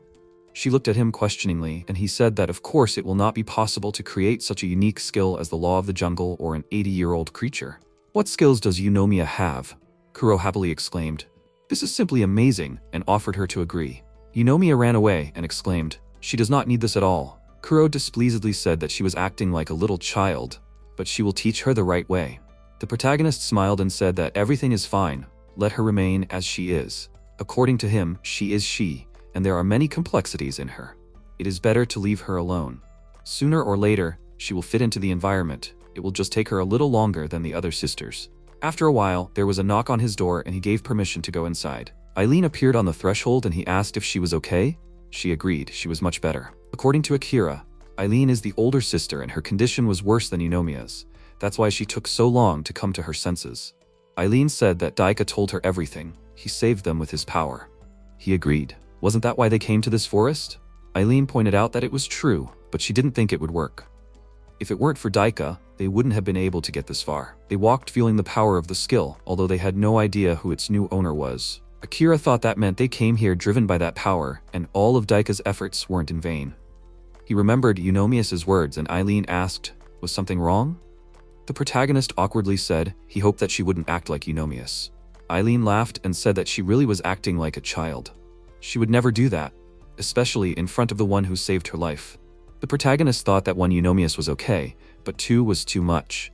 Suddenly, Eileen appeared in front of his face and she suddenly pulled him towards her. Akira abruptly pulled away and asked in confusion, what was she doing? Eileen replied that she was expressing her gratitude. Eileen pulled his hand and placed it on her chest. Suddenly, Eunomia rushed in and exclaimed, her sister said to come, so she had no choice. Okay, he can give her his skill. She noticed Akira sitting next to Eileen and his mouth opened in horror. Eileen said contentedly, how awkward. Eunomia ran away and exclaimed she knew that goblins were animals. Akira tried to stop her and pointed out that it was a misunderstanding. Eileen asked him not to take it seriously, she was just stubborn sometimes. The main character said that probably, but still it wasn't worth joking like that. Eileen reached out to him again and said that she wasn't joking. This was her way of expressing her gratitude. She took his face and brought it closer to hers. When suddenly Daika walked in. She called out to the protagonist and asked if her sister had the skill of a great swordsman, even though she was acting like that, but did something happen? Daika noticed Eileen next to him and Akira whispered discontentedly. She was mocking him after all. The protagonist saw Daika off and apologized and asked if she had seen Eunomius. She was surprised and noted that she thought she was with them. The protagonist thanked her for her help, and Daika replied that he had nothing to thank her for. They smiled at each other, and Akira thanked her again anyway. After a while, the feast began in the village, and the villagers were happily eating. Eileen was sitting nearby and watching everything that was happening. Akira approached her and asked if she was still unwell. Eileen said that everything was fine and took the mug from his hands. He replied that if she didn't like banquets very much, she didn't have to force herself. In this village, every day was a holiday, and sometimes it could be annoying. Eileen smiled and remarked that it was okay. She liked this kind of atmosphere. Kuro approached them and said that there was nothing to worry about and that she had been keeping to herself for a long time. Akira asked in confusion, since a long time ago. She replied that Eileen was ready to use her skill at any time, so she chose a place depending on the wind flow. The protagonist asked thoughtfully, so she uses poison? Eileen said that it was completely at their disposal, and this skill was called pheromones. Her body can emit smells with various effects, and it can be used as poison or medicine. She grabbed his face with her hands, when suddenly Kuro took away a satisfied Akira and he thought, this is the first time he heard about pheromones. He has hundreds of skills, but there is nothing like this among them. The protagonist asked, a unique skill? Eileen replied that it was an exaggeration, it was just unusual, rare. It is initially comparable to Kuro's clairvoyance and Daika's idol. She didn't have anything like that, so she couldn't develop it. Kuro put it down on the ground, when suddenly Karen called out to him and said that His Highness Albert wanted to see him. If anyone found out that he had entered the village, there would be trouble, so he wanted to meet him in the forest. Akira wondered. He didn't say what he wanted. Karen said that he wanted to meet and talk. He agreed and ordered Kuro to take care of the villagers. She happily exclaimed that he could rely on her. The protagonist thought that all this looked strange. If the prince was taking such precautions, then it would be better to meet, but just in case, it would be better to remain alert. Eileen approached them and asked, Albert is the one who defeated that man? Then she would go with him. The protagonist thought about what she knew about him and why she called the Demon King a human. He asked, she won't attack him, will she? Eileen said of course not, and asked Karen if she could go. She agreed, if she didn't bother them. After a while, they came out of the forest and saw Albert, who was sitting on a horse. He smiled and said that they hadn't seen each other for a long time. Akira agreed and thought there was even more shine. Albert noticed Eileen and asked, is this the same elf? He was surprised and said, so he got rid of the elf disease. The protagonist asked, is it so surprising? He answered, 100 years ago, the elves began to suffer from this disease. Since then, there was almost no recovery. He pointed at him and said, the law of the jungle. Akira thought that it was about him and the Demon King. What did he want to talk about? Albert replied that he came to him with an offer to build his own country. Doesn't he want to turn his village into a country? This means that he wants him to lead the Goblin Kingdom. The protagonist asked in confusion, why would he even need this? Albert pointed out that he tried to prohibit the adventurers from invading, but it was useless. After all, this is essentially a monster village, and there is no law that strictly prohibits it. But if they become a country, it will completely change the situation. Akira thoughtfully answered that there is some sense in this, and then he thought that it could be a trap. But still, the offer should be carefully considered. Eileen asked, is this true? Albert and the protagonist were surprised. He agreed, if they become a country, the goblins will be able to live in safety. Unexpectedly, Eileen used the pheromone skill, and Albert suddenly succumbed to her charm. She asked, so what is the truth? Albert said that he wants him to become the Demon King. That's the main thing. Akira was surprised and asked, the Demon King? Eileen wondered why he wants to make him the Demon King. He replied that there were two reasons. The first was because goblins were the most peaceful monsters that could talk. And the second? Before Albert could finish speaking, the charm suddenly disappeared, and he came to his senses. He awkwardly put his hand on his face and said that they had caught him by surprise, so they would start over. After a while, Albert came up to them again and greeted them. They hadn't seen each other for a long time. Akira agreed and asked him to get straight to the point. He asked if he would like to create a goblin kingdom. The protagonist asked, a goblin kingdom? And then asked him to give him some time to think. Albert smiled and said that he hoped for a positive answer. After which he left, and Akira asked Eileen if she had tried to use force on him. She stuck out her tongue and asked if she had been found out. The protagonist said that he was clearly wary of her and had approached him in a strange way. Eileen noted that this was true. She had stood so that the wind would blow in his direction, but she had no intention of harming him. The protagonist asked what pheromones she was going to use. Eileen said the ones that make a person tell the truth. They are quite harmless and it does not look like brainwashing at all. The protagonist asked if she had ever used her power on him. Eileen gave him a negative answer, and he thought, so Albert's ability is rewind after all. It helps him correct his mistakes. What a slippery guy. A villager called out to Akira in fear, and he said, he was in the city with Echigoya. Is something wrong with him? The villager said, it's terrible. Echigoya was attacked by people in the city and seriously injured. The protagonist used Hurricane Shift and began to descend the mountain. He noticed Echigoya being carried by men, and he looked at him in surprise, exhausted. The girl with tears in her eyes said that they had already used healing, but it did not help at all. Akira said that they tried well and asked them to calm down, since he was already here. He approached Echigoya and used the great healing skill, transferring some of his powers to him. He howled in pain, when suddenly Karen ran up to them and looked at Echigoya in fear. The goblin said that everything was fine and the village chief would heal him now. She looked at the men and called out to them with displeasure and asked what all this meant. The man said in fear, how can I explain all this? Karen called out to the protagonist and then came to her senses and asked him to forget. Akira asked her to take care of Echigoya. He thought that his wound was already fine, and he would need to make sure that he had a good rest and was fed. Karen began to carry out his order, and added that she would pass on Masamune, after which they went to the village. The protagonist turned to the men with displeasure, and they said that they were very sorry. There were reasons for that. He angrily said that this is not what he was asking. They looked at him in fear, and the man said that his name was Charlie, and he was Mr. Taylor's bodyguard. Akira was surprised and thought that he was a clothing merchant who's been doing textile business with Ekigoya lately. So he was his subordinate. He asked, "So what happened?" He answered that right after he left their store, he was suddenly attacked by an adventurer. The protagonist asked, "Suddenly an adventurer?" The man sadly agreed. He had a tattoo on his forehead. Mr. Taylor went to look for this man, and he was sure that once they caught him, they would immediately report him. Akira said that this was enough and thought, in a word, because of hatred towards him, Echigoya suffered. The man exclaimed that they would definitely report him. After some time, Akira was sitting in Simon's office. The maid brought him tea and looked at him in surprise, starting to leave the office, leaving them alone. Simon asked if the goblin was okay. The protagonist agreed. He was busy conceiving a child. He said that he heard that he was seriously injured, but he healed him. They found out the location of the criminal. The protagonist asked, "They found him, but still haven't caught him?" Simon awkwardly said that was the point. They don't have serious grounds to catch him. Akira asked, "Did he attack the monster that entered the city?" He noted that it was an attack on a goblin, but from a human point of view, it's not a crime at all. Akira remembered Albert's words and said that he needed to ask something. He didn't set all this up, did he? Simon looked at him in bewilderment and asked him to believe him that it wasn't him. The protagonist got off his chair and noted that if it was him, he would have done a better job, so he believed him. Simon asked, "Is everything okay and what are they going to do?" He stopped at the exit and said to leave everything as it was, but last time he had already left everything to him, now it was the same. Simon asked, "Is that so? The criminal is innocent? What was he really up to?" Akira said, "Nothing. Just until there is guaranteed safety, the rights of the goblins and themselves, he will stop sending them to the city." After a while, the maid put a plate on the table and said that today Mr. Akira's mood was completely different from usual. Something happened? Simon said discontentedly that he turned out to be more formidable than he could have imagined.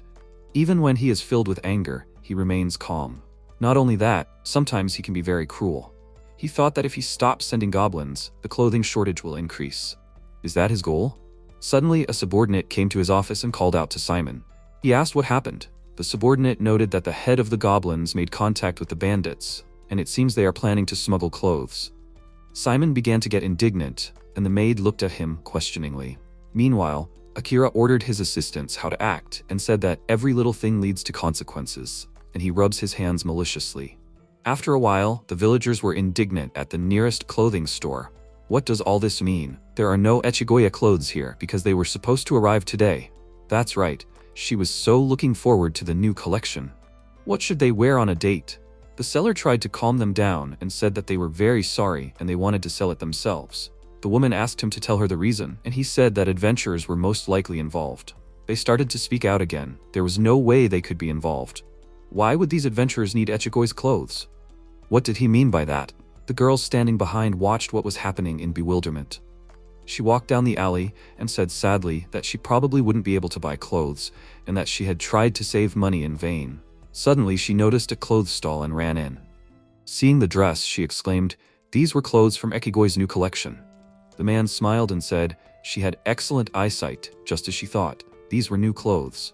She asked in bewilderment, but it wasn't anywhere. Where did it come from?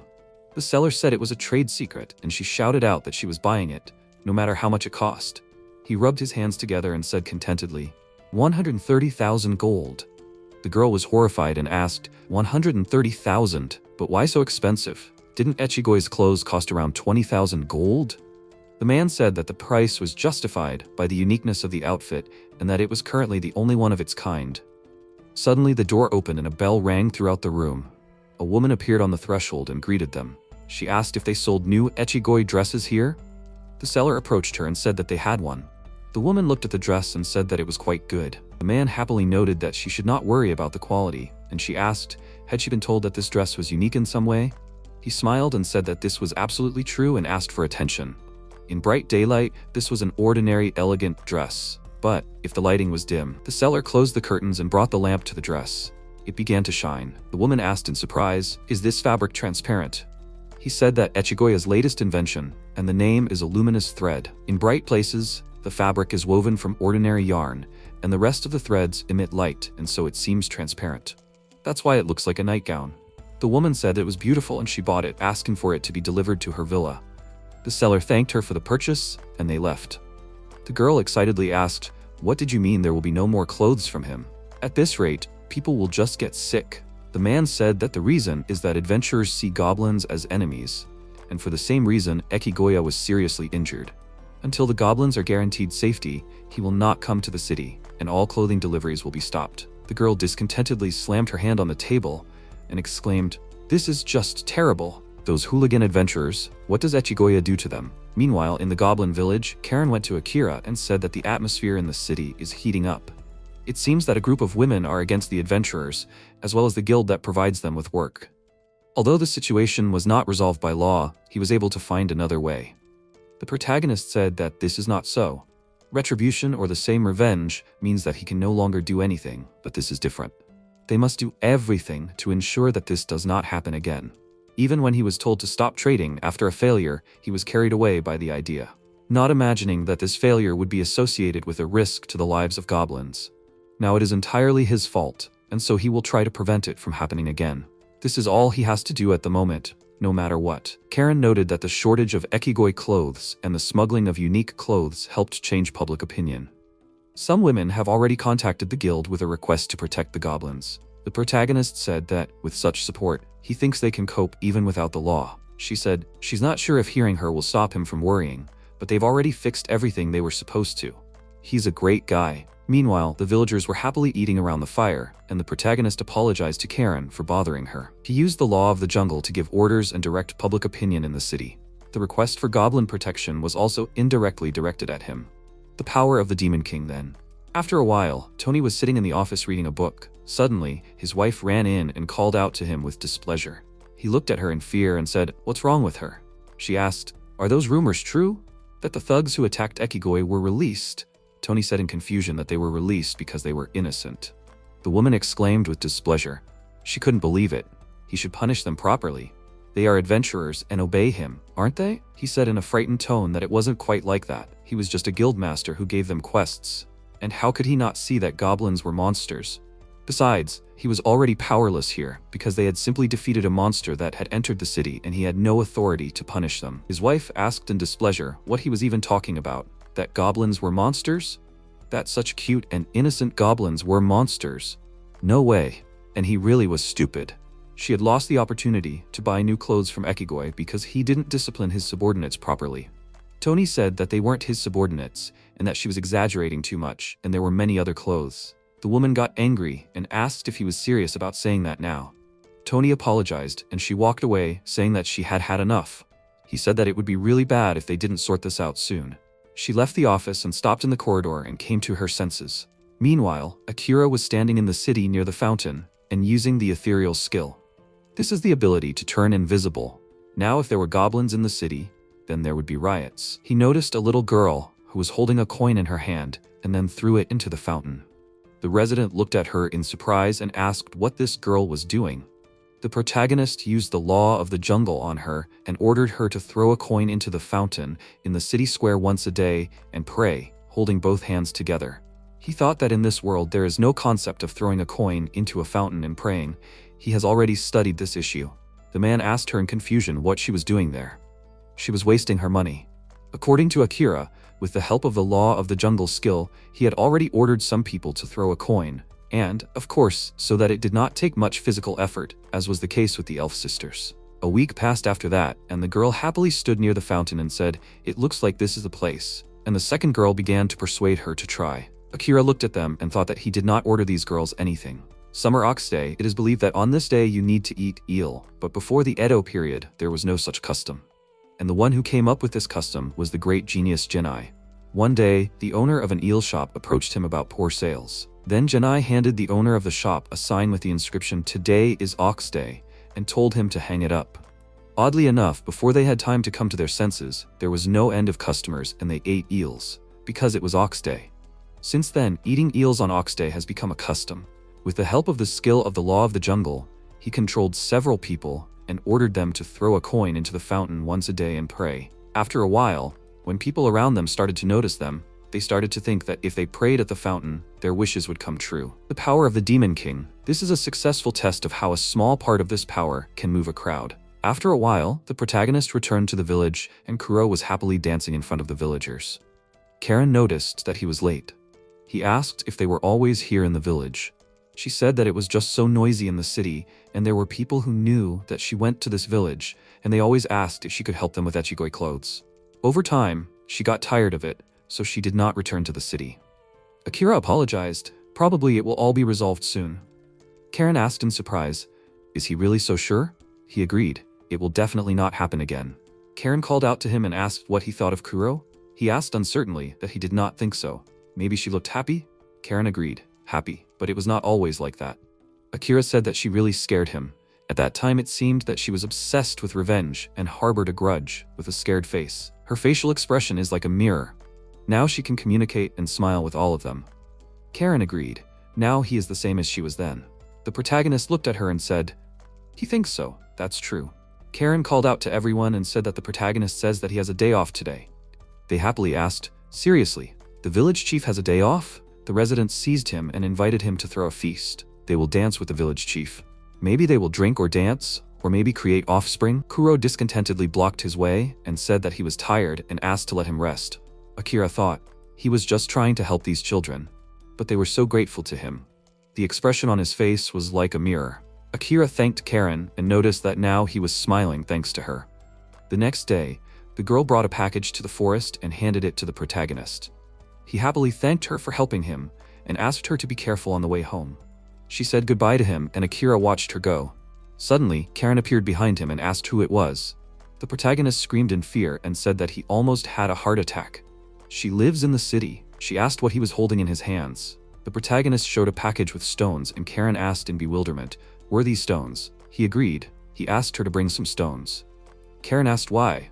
Akira replied to test the law of the jungle skill. She shouldn't worry. It's not as she thought. He noticed that up until now he had avoided this skill. It's a Demon King skill and no one knows what to expect from it, so he just limited himself to basic use of this skill. Arn said, "It's true, as far as she remembers, he only gave simple orders." Akira replied, "Exactly, but lately he's been using it a little differently to see if he can control it to its full extent." She asked if there was any progress. The protagonist agreed. 2 main points, plus or minus. The first is that he can make someone repeat the same action. For example, the girl he was talking to, he ordered to pick up stones from the road every day and put them in a paper bag and then deliver them here. And this has been going on for 4 days now. And the second point, if you order a person to do something impossible, he will obey the order. Karen asked thoughtfully, "Something impossible? For example, when it comes to life and death?" He said he hadn't tried it, so he didn't know, but he thought it was possible. By impossible, he meant growing wings and flying in the sky. A human can't do that, and at that point, they pretend not to understand what he's talking about and just remain silent in response. Karen remarked on how amazing his power was, and from what she heard, unlike the Demon King, he experiments with it everywhere. She thought he could rule the country from behind the scenes with that kind of power. Akira chuckled and said she was exaggerating. She smiled and remarked that she had gone a bit overboard. The protagonist called out to her and bowed, apologizing, and then thanked her for everything. Karen asked him in surprise what was wrong with him all of a sudden. He replied that, thanks to her, he had collected his thoughts and was very grateful to her. She asked if he was sure everything was okay.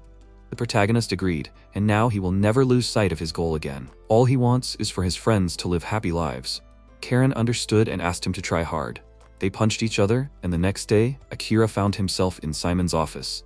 He asked for forgiveness, and Simon asked what was wrong with him. The main character said that he lost his temper the other day, so he acted stupidly, and now he apologizes. Simon exclaimed, of course he understands everything, but there is nothing to be done about it. However, he is surprised that he came to his senses so quickly. Akira said that Karen was extremely unhappy, and Simon laughed. He said that now everything is clear, and he thought that he misunderstood him. Akira said that he had a proposal for him. Could they create a jointly governed territory? He would like some place where he could safely send goblins. Simon noted that this is certainly much easier than waiting for a new law on the immunity of goblins. The protagonist said that in that sense too. Besides, if the goblins founded their own state, everyone around would be suspicious of it. Simon laughed and said that it looked like his friend who had returned wanted to just go and become king. The protagonist smiled awkwardly and said that he was thinking about it. Perhaps he would have to become king eventually, but he should be careful. He still didn't know the true intentions of this prince. If they were to create something like that, they would first of all equalize the rights of humans and goblins. The law would be a deterrent. Simon said that he remembered how his heart sank when he accused him last time. Akira thought that he understood perfectly well how he had inflamed aggression and united the women in the city. He noted that he had a question about the supply of ekigoya clothes. There was a tax on supplying to the city. But in a joint territory, he wanted it to be free. Simon chuckled and exclaimed, "It doesn't matter, they'll remove the tax. It's a small price to pay to avoid losing his friend." According to Akira, it will be a city without a tax on goods, which means lower prices for it. Simon exclaimed decisively that he heard him. The protagonist thanked him and thought about how the women he provoked last time would advocate for the creation of a territory. However, Simon's consent would be enough. The more supporters he had, the better. The maid handed him a cup and said in surprise, he was in good health today. Akira thought that now he could relax a little. Meanwhile, in the forest, a dragon's silhouette appeared in the sky, when suddenly it began to fall to the ground. Albert was examining the area and a knight came up behind him, knelt down on one knee and said that they were very sorry. He asked what happened. He replied that they had lost sight of the black sky dragon. Most likely, it was in the goblin territory. Albert ordered them to search everything to the very edge of the border and to be careful not to cross their territory. After the subordinate left, he said that in such cases, his skill is completely useless. Albert's unique skill is 7 attempts. It can rewind time and turn events that have happened into events that never happened. It is the most powerful ability of all, and he used it to track down the Demon King. But this skill has serious drawbacks. Limitation in use, as the name suggests, the same event can be rewound no more than 7 times. From the 8th and on, it is no longer possible to rewind time, and he will fail. Limitation in time, the events that can be rewound are those that have just happened. To be precise, they happened somewhere within 30 minutes. And if an action happened and more than 30 minutes have passed since then accordingly, he will not be able to rewind time. There is a limitation on the range. As for events that occur in places where he is not, he will not be able to rewind time there. In other words, the skill 7 attempts is powerless when it comes to things that happen outside of its location. Albert learned that the black sky dragon, which was not supposed to meet Akira, was seen in the vicinity of the forest where the protagonist himself was. Half a day had passed since this dragon was last seen in the forest. Therefore, using the skill 7 attempts, it is impossible to make it look like this dragon did not exist. Albert ordered Saxon to go back, and he wanted him to increase surveillance of the Demon Duke and the Spirit Princess, and immediately report to him any movements of them. Saxon went to the forest, and Albert thoughtfully said that it was too early to contact the 3 aristocrats. Too early, since he has not yet become the Demon King. Tony asked in surprise, "So he is Akira?" The protagonist confirmed and asked, "And who is he?" He introduced himself as the head of the Adventurers Guild and introduced his old friend Kainas with a spiritual sword. The protagonist thought, Kainas with a spiritual sword, a guildmaster, and a skilled warrior. He used the law of the jungle skill on the guildmaster's wife to increase the goblin's support, but why did he come to him personally? Akira used the search skill, and with this skill you can see the enemy's skills. Tony seems to have no skills, and Kainas has the weapon master skill. Very rare skill. As he thought, he is not an easy person. He asked, so what did they want from him? Tony asked if they could let him accompany them for a while. He heard from the Count that in the new joint territory they resumed sending clothes from Echigoi, and then asked to let him accompany them, since he is the best of those registered in their guild. Kira thought it sounds convincing and asked, but why are they doing this? Tony answered that in fact it was his wife who made him. She is a big fan of the Echigoi brand, and if something happens to him again, he is afraid to imagine what she will do to him. The protagonist thought, apparently, he wants to achieve his goal at any cost. The Echigoi clothing brand has become very popular in the city, and it is easy to imagine the discontent of women if they stop supplying. And the disappointment of women affects their men. It is somehow strange with men, the higher their position, the more vulnerable they are to the influence of women. It was not uncommon for many great people in history to have wives they couldn't stand. Tony looked so strong. He pointed at Kainas and said that he was in a similar situation. His daughter asked him about it. Kainas asked if he could not tell. It seemed that she was very important to him. Akira agreed and apologized. Tony asked in surprise what he had just apologized for. The protagonist smiled and said that maybe it wasn't entirely their fault and apologized for the situation with his daughter. Tony said in confusion that he looked a little different than he imagined. It took a great tactician to make such a critical move and with such precision, so he thought that he would be a little cold-blooded. The protagonist chuckled and thought that maybe they weren't that far off the mark, and if he continued to do this, There was a high probability that he would be engulfed in darkness. Akira heard them and suggested that they try sending Echigoi to the city with exports. Tony shook his hand and exclaimed, "He really helped them out." Protagonist thought, if you think about restoring good relations with people, then this is a good deal. Meanwhile, a goblin blocked Akira's path and exclaimed, "There is nothing there," and asked not to go there. He looked at them suspiciously and said, "This is a quick way to the village." The goblin said that it would be better if he went around, since there really is nothing there. The protagonist thought that goblins have such a quality as honesty, because of which they do not lie very much. In children, it is more noticeable. The protagonist asked, "Are you sure there is nothing? They did not do anything dangerous, right?" They excitedly apologized and said that they thought he would be angry. There is a poor little boy lying there, and he is all torn up, so he needs to call someone for help to heal him. Akira asked in surprise, "Is there a wounded person there?" The children brought him and showed the wounded Izuizu. He asked in bewilderment, "Is that a dragon? But are there really dragons the size of a puppy?" The children asked to save him, and the protagonist used the great healing skill. He thought that he looked like a dragon child, but why was he here in the goblin forest? Akira used the search skill and found the unique skill World Turmoil. He wondered what kind of dragon it was. The goblin excitedly called out to the village chief, and he said that he would do everything now. Despite the fact that he uses the great healing skill, his wounds heal slowly and the recovery speed is slower than usual. After some time, Akira healed Izuiza, when suddenly he swayed and almost fell. The children asked in fear, "Is everything okay?" The protagonist said that he would wake up soon. They exclaimed that they were not talking about that, but about his condition. "Is he okay?" The protagonist was surprised and thought they were worried about him. He said that everything was fine and thanked them, but he was a little tired and would not refuse delicious food. The girl happily said that she would pass this on to Masamune. Akira patted them on the head and noted that they needed to take the dragon to the village. The boy said that in that case he would take it upon himself. He used monstrous strength and picked up Izuizu in his arms and carried him to the village. The protagonist was surprised and noted that he was so small, but already so cool. He asked him to go ahead and asked not to worry. After a while, the protagonist stopped in the middle of the forest and ordered them to get out, asking, "He had been here for a long time, right?" Suksen came out from behind the bushes and the protagonist asked who he was and why he was here. After what happened to Ekigoya, he thought they needed to be more careful. If he did not answer, he would use force. Sagsen swung his sword and was about to attack, when suddenly Akira used a water stream and appeared behind him, stunning the enemy. Sagsen fell to the ground and Akira used healing. After he felt good, he excitedly asked to spare him. The protagonist used the law of the jungle and asked who he was and why he came here. He replied that he was His Highness's subordinate and that they were secretly searching for the Black Sky Dragon on orders. Akira asked, "His Highness, is he talking about Prince Albert?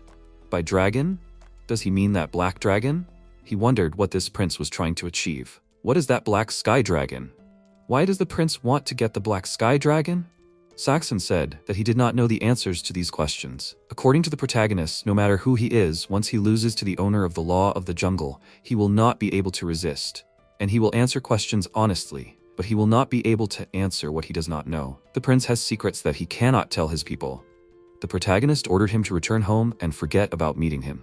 He followed the prince's orders and could not find the dragon. Saxon understood the order and went deep into the forest. Akira watched him go and thought that the dragon that the prince wanted to get, they need to be more careful. Meanwhile, in the goblin village, Akira ran there and the villagers asked in fear, "What is it? Is he dangerous?" He answered that he saw him wounded in the forest. That's why he saved him. He does not want to scare them. They exclaimed joyfully, so the headman saved him, like Kuro and the others in his time. In that case, we need to throw a party in honor of his recovery. The protagonist thought only for this reason they calmed down. He approached the dragon and said that he would look after him and they can go. Can he leave him in their village? If the sparkling prince is involved, then this is not an ordinary dragon. In the worst case, a war will start because of him. Suddenly, the goblin fell to the ground and the others asked in fear, "What happened?" He answered that everything is fine, he is just tired. Akira approached him and thought that this has been happening a lot lately. Goblins throw a feast when their life is about to end, and then fall over like dead batteries, like a child who was full of energy a second ago, and after a while gets tired and goes to bed. The goblin smiled and called out to the protagonist, saying that it was a lot of fun. Akira said that he tried hard and wished him a good night. Suddenly, a magic healing ball flew out of his body. The protagonist looked at it and wondered how many of them he had already collected. Unexpectedly, Izuizu absorbed the ball and Akira asked discontentedly, "Did he eat a skill?" Izuizu exhaled and said that it was delicious. Summary: a dragon that was brought to the village eats skills. The goblins looked at him in surprise and Izuizu asked, "Did he just feed him?" Akira awkwardly noted. He would not say that he fed him, but okay. He smiled and thanked him because it was very tasty. The protagonist asked, "Eat skills?" He talks as usual. "Why is he eating it?" Izuizu said, "He eats so as not to be hungry." The protagonist thought, is it natural for dragons to eat skills? Is it normal food for them? The goblins happily ran up to him and started stroking his smooth skin. Izuizu happily noted how nice it was. Akira smiled and thought, by the way, he is not a bad guy, is he? Suddenly, Kuro ran up to him and said that she came back, and with a big catch. The protagonist asked, what did she have there? Kuro said that she collected chicken eggs for Masamuneyaki. Masamuneyaki is a new dish created by Masamune's predecessor. Almost the same dish as sukiyaki, but since there's no such dish in this world, Masamune created it from scratch. One day he suggested using eggs because it tastes better. Kuro happily exclaimed, let Masamune cook this dish right away. She noticed Izuizu and said, he is the Lord of the Black Sky. Why is he here? Akira called out to her and asked, the Lord of the Black Sky? Izuizu asked, and she is Lordy's friend? The protagonist asked, Lordy, is he talking about the Demon King? He confirmed that, Lordy, the Demon Duke. The protagonist was surprised and thought, is he talking about the Demon Prince? He had never heard of him, but he has a crazy and fierce name in the demon world. He asked her, who is he? Does she know him? Kuro said displeasedly, the Lord of the Black Sky, the Black Dragon Izuizu. He thought, the Black Sky Dragon that Prince Albert wanted to get, the unique skill of world turmoil. No matter how you look at it, he is not a simple creature, although he thinks so. Kuro asked why he was here. Izuizu answered because he was hungry. She ordered him not to talk nonsense, and cracks in the ground appeared under her feet. Suddenly, Izuizu turned into a huge dragon and angrily said that he was not lying. Akira used shadow cloning and levitation and then released black flames at him. He ordered him to stop right now, because everyone was afraid of him. Izuizu fearfully apologized and turned small again. The goblins hugged him and said that everything was fine. He scared them so much, you can't do that, he could hurt someone. It's cool that he can be so big. Akira thought if everything turned out differently. Izuizu flew up to him and said that he was amazing and the strongest goblin he had ever met. He's probably even stronger than Kuro. He suddenly fell to the ground and noticed that he was very hungry, even though he ate. He doesn't mind not eating for a year or so, but if he eats a lot at once. The main character said it was like water with a pump. You need to fill it all at once. He fed him with the skill, and Izuizu gently rubbed his face, saying that he was good and that he liked him. He asked if he wanted to try to become the Demon King. Akira smiled and noted that he was fine as is. The protagonist asked why he was asking him that. Izuizu said that he was a majestic and amazing person in the dragon family. The protagonist thought that this explained why Albert was looking for him, and the way he looked before was proof of that. He said that he was one of the three who decide who will become the next Demon King. He's even more amazing than he expected. According to Akira, in general, emperors and kings are absolute monarchs, and the title is passed down through inheritance. However, there have been countries in history where the monarch was elected by the people, the most famous of which is the Holy Roman Empire. The status of king is not passed down to the heir, but is chosen through a system created by several noble families. And this is how rulers in the Holy Roman Empire became kings. So the Demon King is also determined by an electoral system? Kuro said with displeasure, it's exactly as he says. The protagonist asked, how does he decide who becomes the Demon King? Izuizu said, usually when someone starts talking, he just replies that it's okay. He doesn't care who or what he likes. Akira muttered in bewilderment, how easy and will everything be okay? But still, why him? Izuizu said, because he fed him skills. He heard that there was a goblin who lived for a very long time and thought that he could feed him to his fill. So he came to find him. The protagonist was surprised and thought, after all, he came to see him, a long-lived goblin who has many skills. He apologized, but he does not want to become the Demon King. Izuizu said that he was sorry, and the goblins happily hugged him. How smooth and soft he is. Akira thought, they accepted him so easily, he does not want to become the Demon King, at least not now. Even just calling himself a king, as the prince suggested, is too much. But if he becomes the Demon King, he may become an enemy of all people. He asked, can he stay here for a while? The skills he has are very tasty. Akira happily agreed and thought, so far there is no special reason to refuse, and he already has an excess of skills. He does not think that Izuizu told the whole truth. It seems that he is not lying, but he did not say a couple of important things. At least, it seems so to him, and in this case, it is best to keep him close and be on guard. The boy came with Masamune and said that he brought her here. What is Izuizu's favorite dish? She can cook anything, he asked. Seriously, then can she cook skills? Akira looked at her and asked, Is everything okay? Masamune happily answered that everything is fine, and he thought he recognizes this because he has seen it many times. The moment when their life is coming to an end. He asked, "Does she hurt somewhere?" She said that it does not hurt anywhere.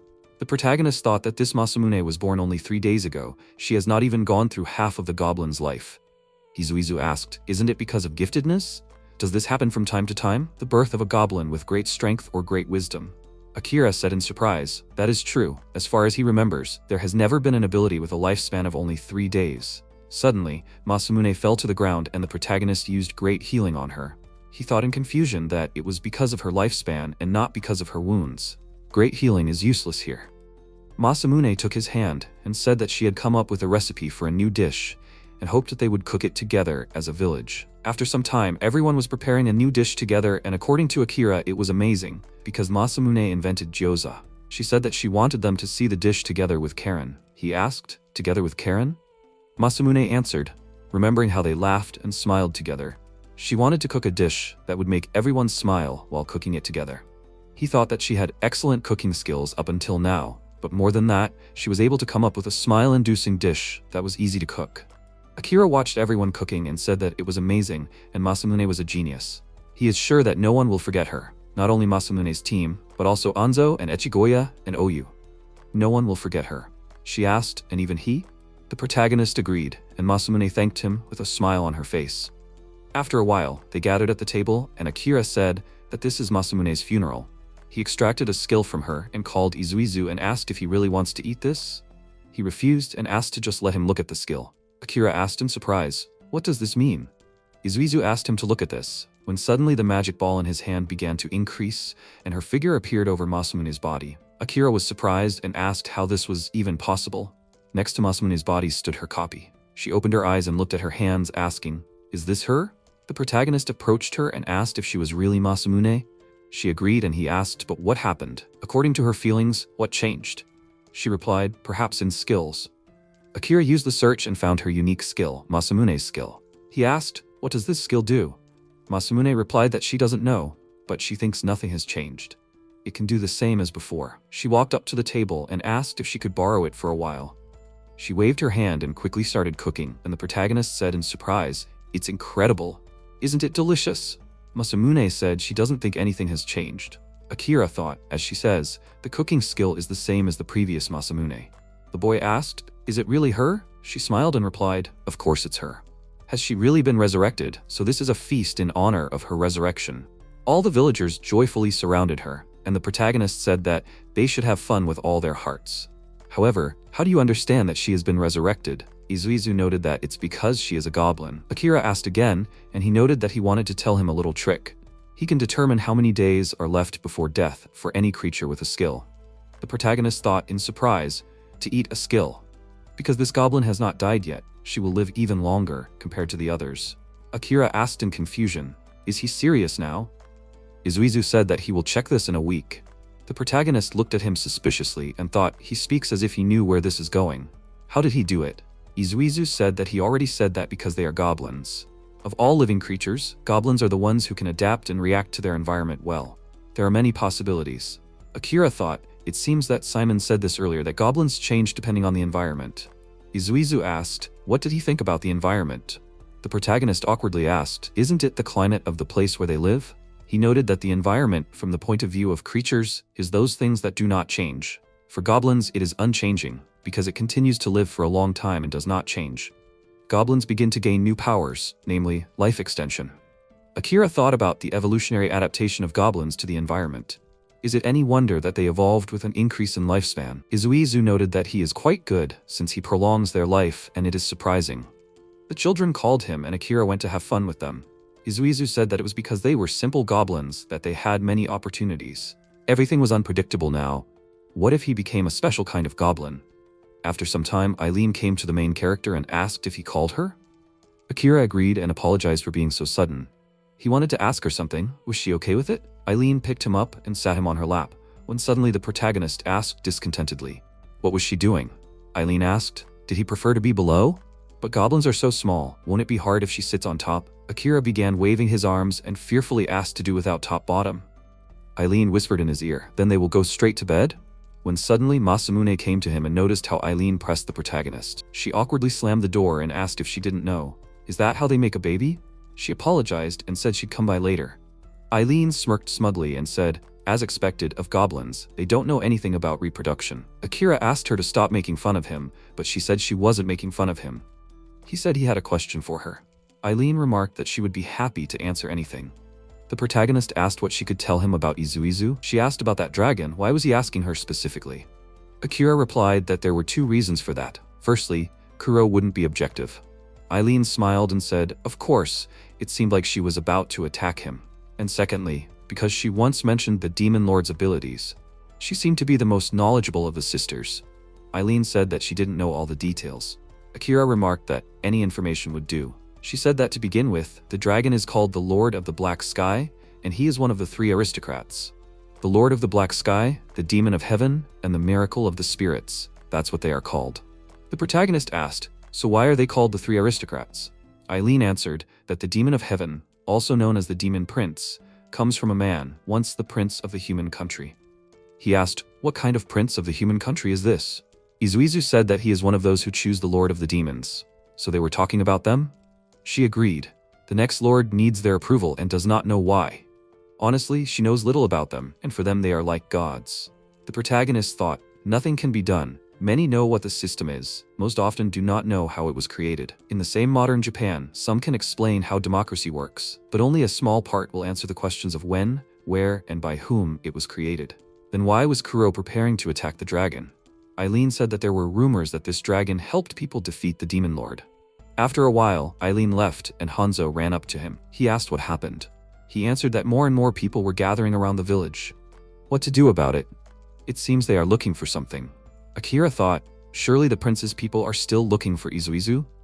With such news, one cannot let down one's guard, and it is better to stay here for now. He ordered to keep an eye on them, and if they want to enter the village, to drive them away without talking. Hanzo was about to leave, when suddenly Akira asked him to wait and asked if he was okay. He asked what he was talking about. Akira remembered Masamune and asked if he was unhappy about something. Hanzo smiled and answered, nothing like that. He is happy to spend every day with everyone. The protagonist apologized for the strange questions and asked him to be careful. Suddenly, Izuizu appeared next to him and said that this goblin was also strong and it is rare to see goblins as strong as his. The protagonist said that Hanzo was strong, maybe even the strongest in history. Perhaps it was his fault that the goblins had not evolved to prolong their lives. He asked where he got that from. Akira replied that he had created a system that made their short lives less inconvenient. Hadn't he ruined their potential? Izuizu exclaimed. He was a curious fellow. He simply made these goblins genuinely happy. As long as they were happy with everything, there was no need to evolve. He was the most magnificent ruler he had ever met. Akira thought, adaptive evolution to prolong life. If it could be done intentionally, then how could the necessary conditions be created? Meanwhile, the goblins were happily chatting with each other, filling the barrels with drink and picking berries. A goblin called out to Masamune and said that he had added sake and sugar. She called out to the protagonist and said that all the preparations were finished. He thanked them and said that they would begin then. The villagers started feeding the baby berries, and then they threw it into the barrels. Masamune approached Akira and said, that's it? He turned to Hokusai and said that he was relying on him. Hokusai asked to trust them, his team with skills in painting and art. He picked up a brush and began to paint the barrels. Everyone happily watched what was happening. Great, he looks so much like her baby. Hokusai grinned and said, how could it be otherwise? He had already finished the others. Akira noted in surprise, this is amazing. Everyone has a different design, but they look very much like babies. Then those who can carry heavy things should carry it to the storeroom. The goblins used their strength skill and carried the barrels to where Akira said. Karen asked what he had come up with this time. He replied that he decided to make them souvenirs as a keepsake. For the goblins born, he asked to brew their own plum wine. And what is all this for? From ancient times to the Middle Ages, poor farmers had a custom of making alcohol when they had children. And until their children got married, they kept it underground or in the soil. If it was a boy, it was brought out at the wedding. If a girl, it was part of the future bride's dowry. Plum wine is ready to drink after a week of soaking, but it tastes even better if you leave it for half a year. However, this is done out of regret. Until now, they have been working through trial and error to figure out how goblins can live their time well. But all attempts have failed. Perhaps she will ask why it fails. Karen noted that she understands perfectly well. For humans, 7 days is still tolerable. In this world, goblins are looked at as pets, and then they quickly age. a body that cannot exist for more than 7 days. Akira said that he did not want to repeat the mistakes, and if he said that he was happy with his life, which was short, then it would be an obvious lie. He brought the glass to the old goblin and said that he tried hard, and this wine that he himself made at birth. He took it and tasted it, said how delicious it was. The protagonist noted that tomorrow it will be even tastier, and in the following days, even better. Karen asked, and did this somehow increase the lifespan? The protagonist said that he did not think that his life would be extended from this. It was just part of their policy. They still had to control themselves. If they lived longer than before, it would be even more fun. They would build the system in such a way that they would be able to feel it. Karen remarked in surprise that this was incredible, or rather she should have said that it was to be expected. Is there anything she could do to help? She would do everything in her power. The protagonist said that it would be nice, when suddenly he looked into the depths of the forest, and she asked what was going on. The protagonist apologized and said nothing. After a while, he walked near the village and noticed a large dragon. Akira used shadow clones and dark flames, then attacked it and hit the enemy, and the protagonist said that he was too hostile, and the clone responded, they almost killed him. He returns the solder to the main body, and he thought, Izuzu did not say anything about his wounds, perhaps there was a reason for that. After a while, Masamune asked what the village chief would say. Akira replied that it was amazing. How did she do it? Did she just think of it? She replied that she came up with it when she watched him making wine. Some ingredients taste better after they sit for a while. Akira noted that both wine and miso undergo fermentation. Masamune said happily, so she spent a lot of time experimenting and finally managed to find it. He thought that a wise man would know 10 things when he heard one. He thought it would work with meat and fruit. Akira patted her head and said that it was amazing. She was the only Masamune in history who could do that. He thought that she had a high cooking skill, and this Masamune had one thing that others never had. That time, no matter how high her skill level was limited to 7 days. Because of this, there was no way to cook something that took a long time, and also to come up with something new. However, the one who came up with miso was her, and that was reality. Meanwhile, Eunomiya was watching them from behind a tree with displeasure, and then ran away. Daika asked in confusion, "Where is she?" Something happened. Eunomiya ran forward and screamed, "What is this? What is this? I hate this Akira. Someday he will die too." Suddenly, memories overtook her when she met a dragon and began to look after him. They spent time together and flew in the sky.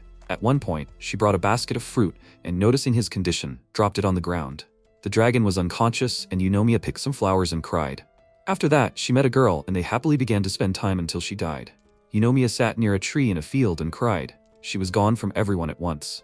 Akira suddenly appeared next to her and asked, "What happened?" She asked in fear, "Why did he come? It doesn't concern him." He asked that Eileen and Daika were worried. Did something happen? Eunomiya asked displeasedly. Nothing, just trying to get points for Daika's sister?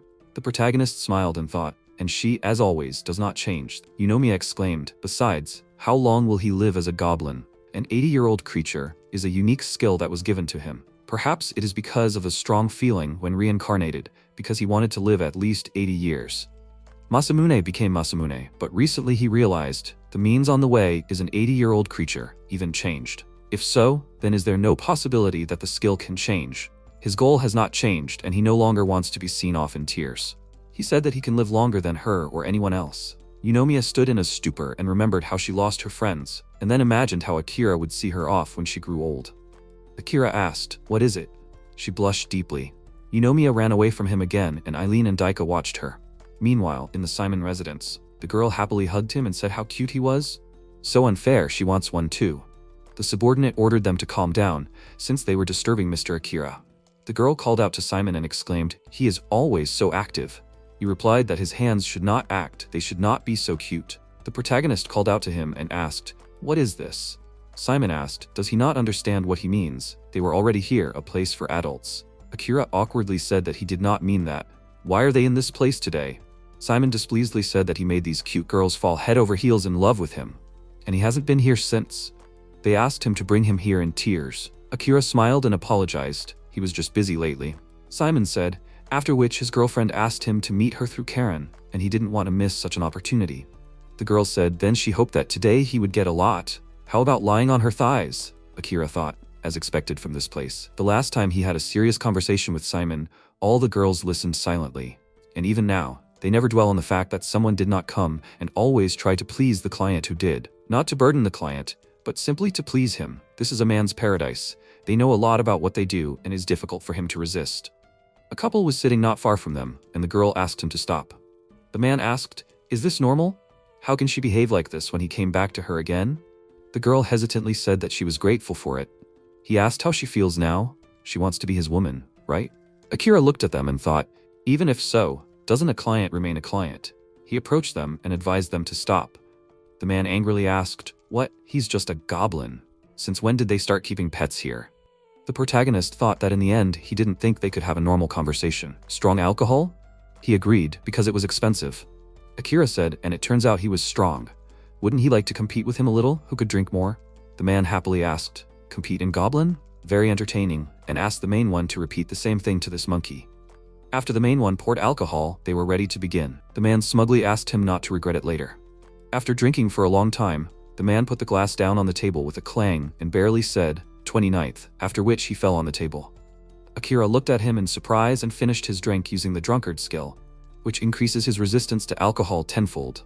He asked, "Is that all he can do?" "What a weakling." The man asked discontentedly, "What did he say?" Suddenly, he felt sick and ran out of the room. The boss awkwardly apologized for what happened. Akira smiled and said that everything was fine. Instead of the girl in the store rejecting someone, it would be better to pretend that the customers were arguing with each other. The girl hugged him, and the girl sitting next to Simon said that he really was amazing. He won the bet and was not flustered and unskilled. He took the insult of an arrogant customer and turned it against himself. Akira apologized for being headstrong. Simon smiled and said that he would have beaten him himself if he had not done something. He taught him a great lesson. Akira thought, it's good that the story did not become too complicated. He noticed, but to call her his woman, just because he came to the establishment and to grow up like that, it's a big pain. It's cruel. 1,000? How many women did he have to experience? And it's really not good enough for Albert. Well, they're already closer to the goal, because in fact, he wants to turn his friend into the king of demons. The protagonist thought, the prince wants to make him the demon king? Then asked, what does this mean? Simon looked down and said, people have suffered enough because of the demon king. Even dogs, when cornered, can jump over a wall better than cats, and from such a dog a hero was born who tracked down the demon king. MC dropped his hands on his knees and thought, the proverb of this world, people have suffered. It is easy to say, he is sure it was a very long journey. Forced to believe in the cruelty of demons. Simon looked at the protagonist carefully, then raised his index finger and asked his dear friend, in order to prevent the consequences of the demon king's reign, what would he do? He raised his hand to his chin and thought, a trick question. Should he give his own answer or guess the desired one? Does all this have a big meaning in the conversation? Answer. He looked at it and answered, I would create my own demon king, and agreed. He answered, that's right. The protagonist continued to think. If he heard Prince Albert's plan, he would just laugh at it and answer, how can a human rule the demon king? He asked Izuizu and Eileen how the king is chosen and received this answer. Also, he was previously a human from modern Japan. Most Japanese know that the demon king is a fictional creature that must be defeated and become famous. There is no thought about what will happen to the world after defeat. And if you think about it, the demon king rules all demonic creatures and monsters. As long as demonic creatures exist, it is natural that new rulers will appear. Izuizu asked if he wanted to become the demon king. Until he told Izuizu about it, it did not even occur to him. He knew that Izuizu had his own goals. He wanted to know what plans the human side had. At this time, one of the women hugged him, and he leaned on the sofa and asked, he says that he will create his own demon king? He had thought the same thing before and therefore wanted to have a king in the person of his friend. Then he said, if he doesn't mind, he will speak. Simon added, the decisive factor was that he was able to establish communication. The protagonist looked at him in surprise and asked, couldn't the last demon king negotiate? Simon answered, he wasn't bad, he was just on the other side. He continued to look at him in surprise and thought, Simon can't answer for sure from his position, but he thought highly of the former demon king. He had only communicated with him for a few minutes, they had only managed to exchange a few phrases. And yet, it seemed to him that he was not such a villain. Even Kuro loved him so much, and he ordered the elf sisters to live. The king who controlled all the monsters. What kind of king was he anyway? At this time, Simon laughed and said, well, if he, his friend, becomes the king, then he is sure that their communication will be eternal, and he is not interested in world domination or the destruction of a human race, right? He laughed in response and said that he was not interested. Simon asked, did he see? In other words, making his friend the demon king wasn't such a bad idea. He pointed his finger at him and asked, then why was he against it before? He had only had one woman in his life, and that was a real problem, that's why. That's what happens when he has only had experience with one woman. Akira looked at him in surprise. He continued, "You just need to act, secretly train and raise a new king." The protagonist thought, "It seems like their conversation has taken a wrong turn, right now." Simon raised his index finger and continued speaking seriously, "And he is a simple young man who is trying to make a marriage proposal a surprise." The protagonist replied, "It seems he understands what he means."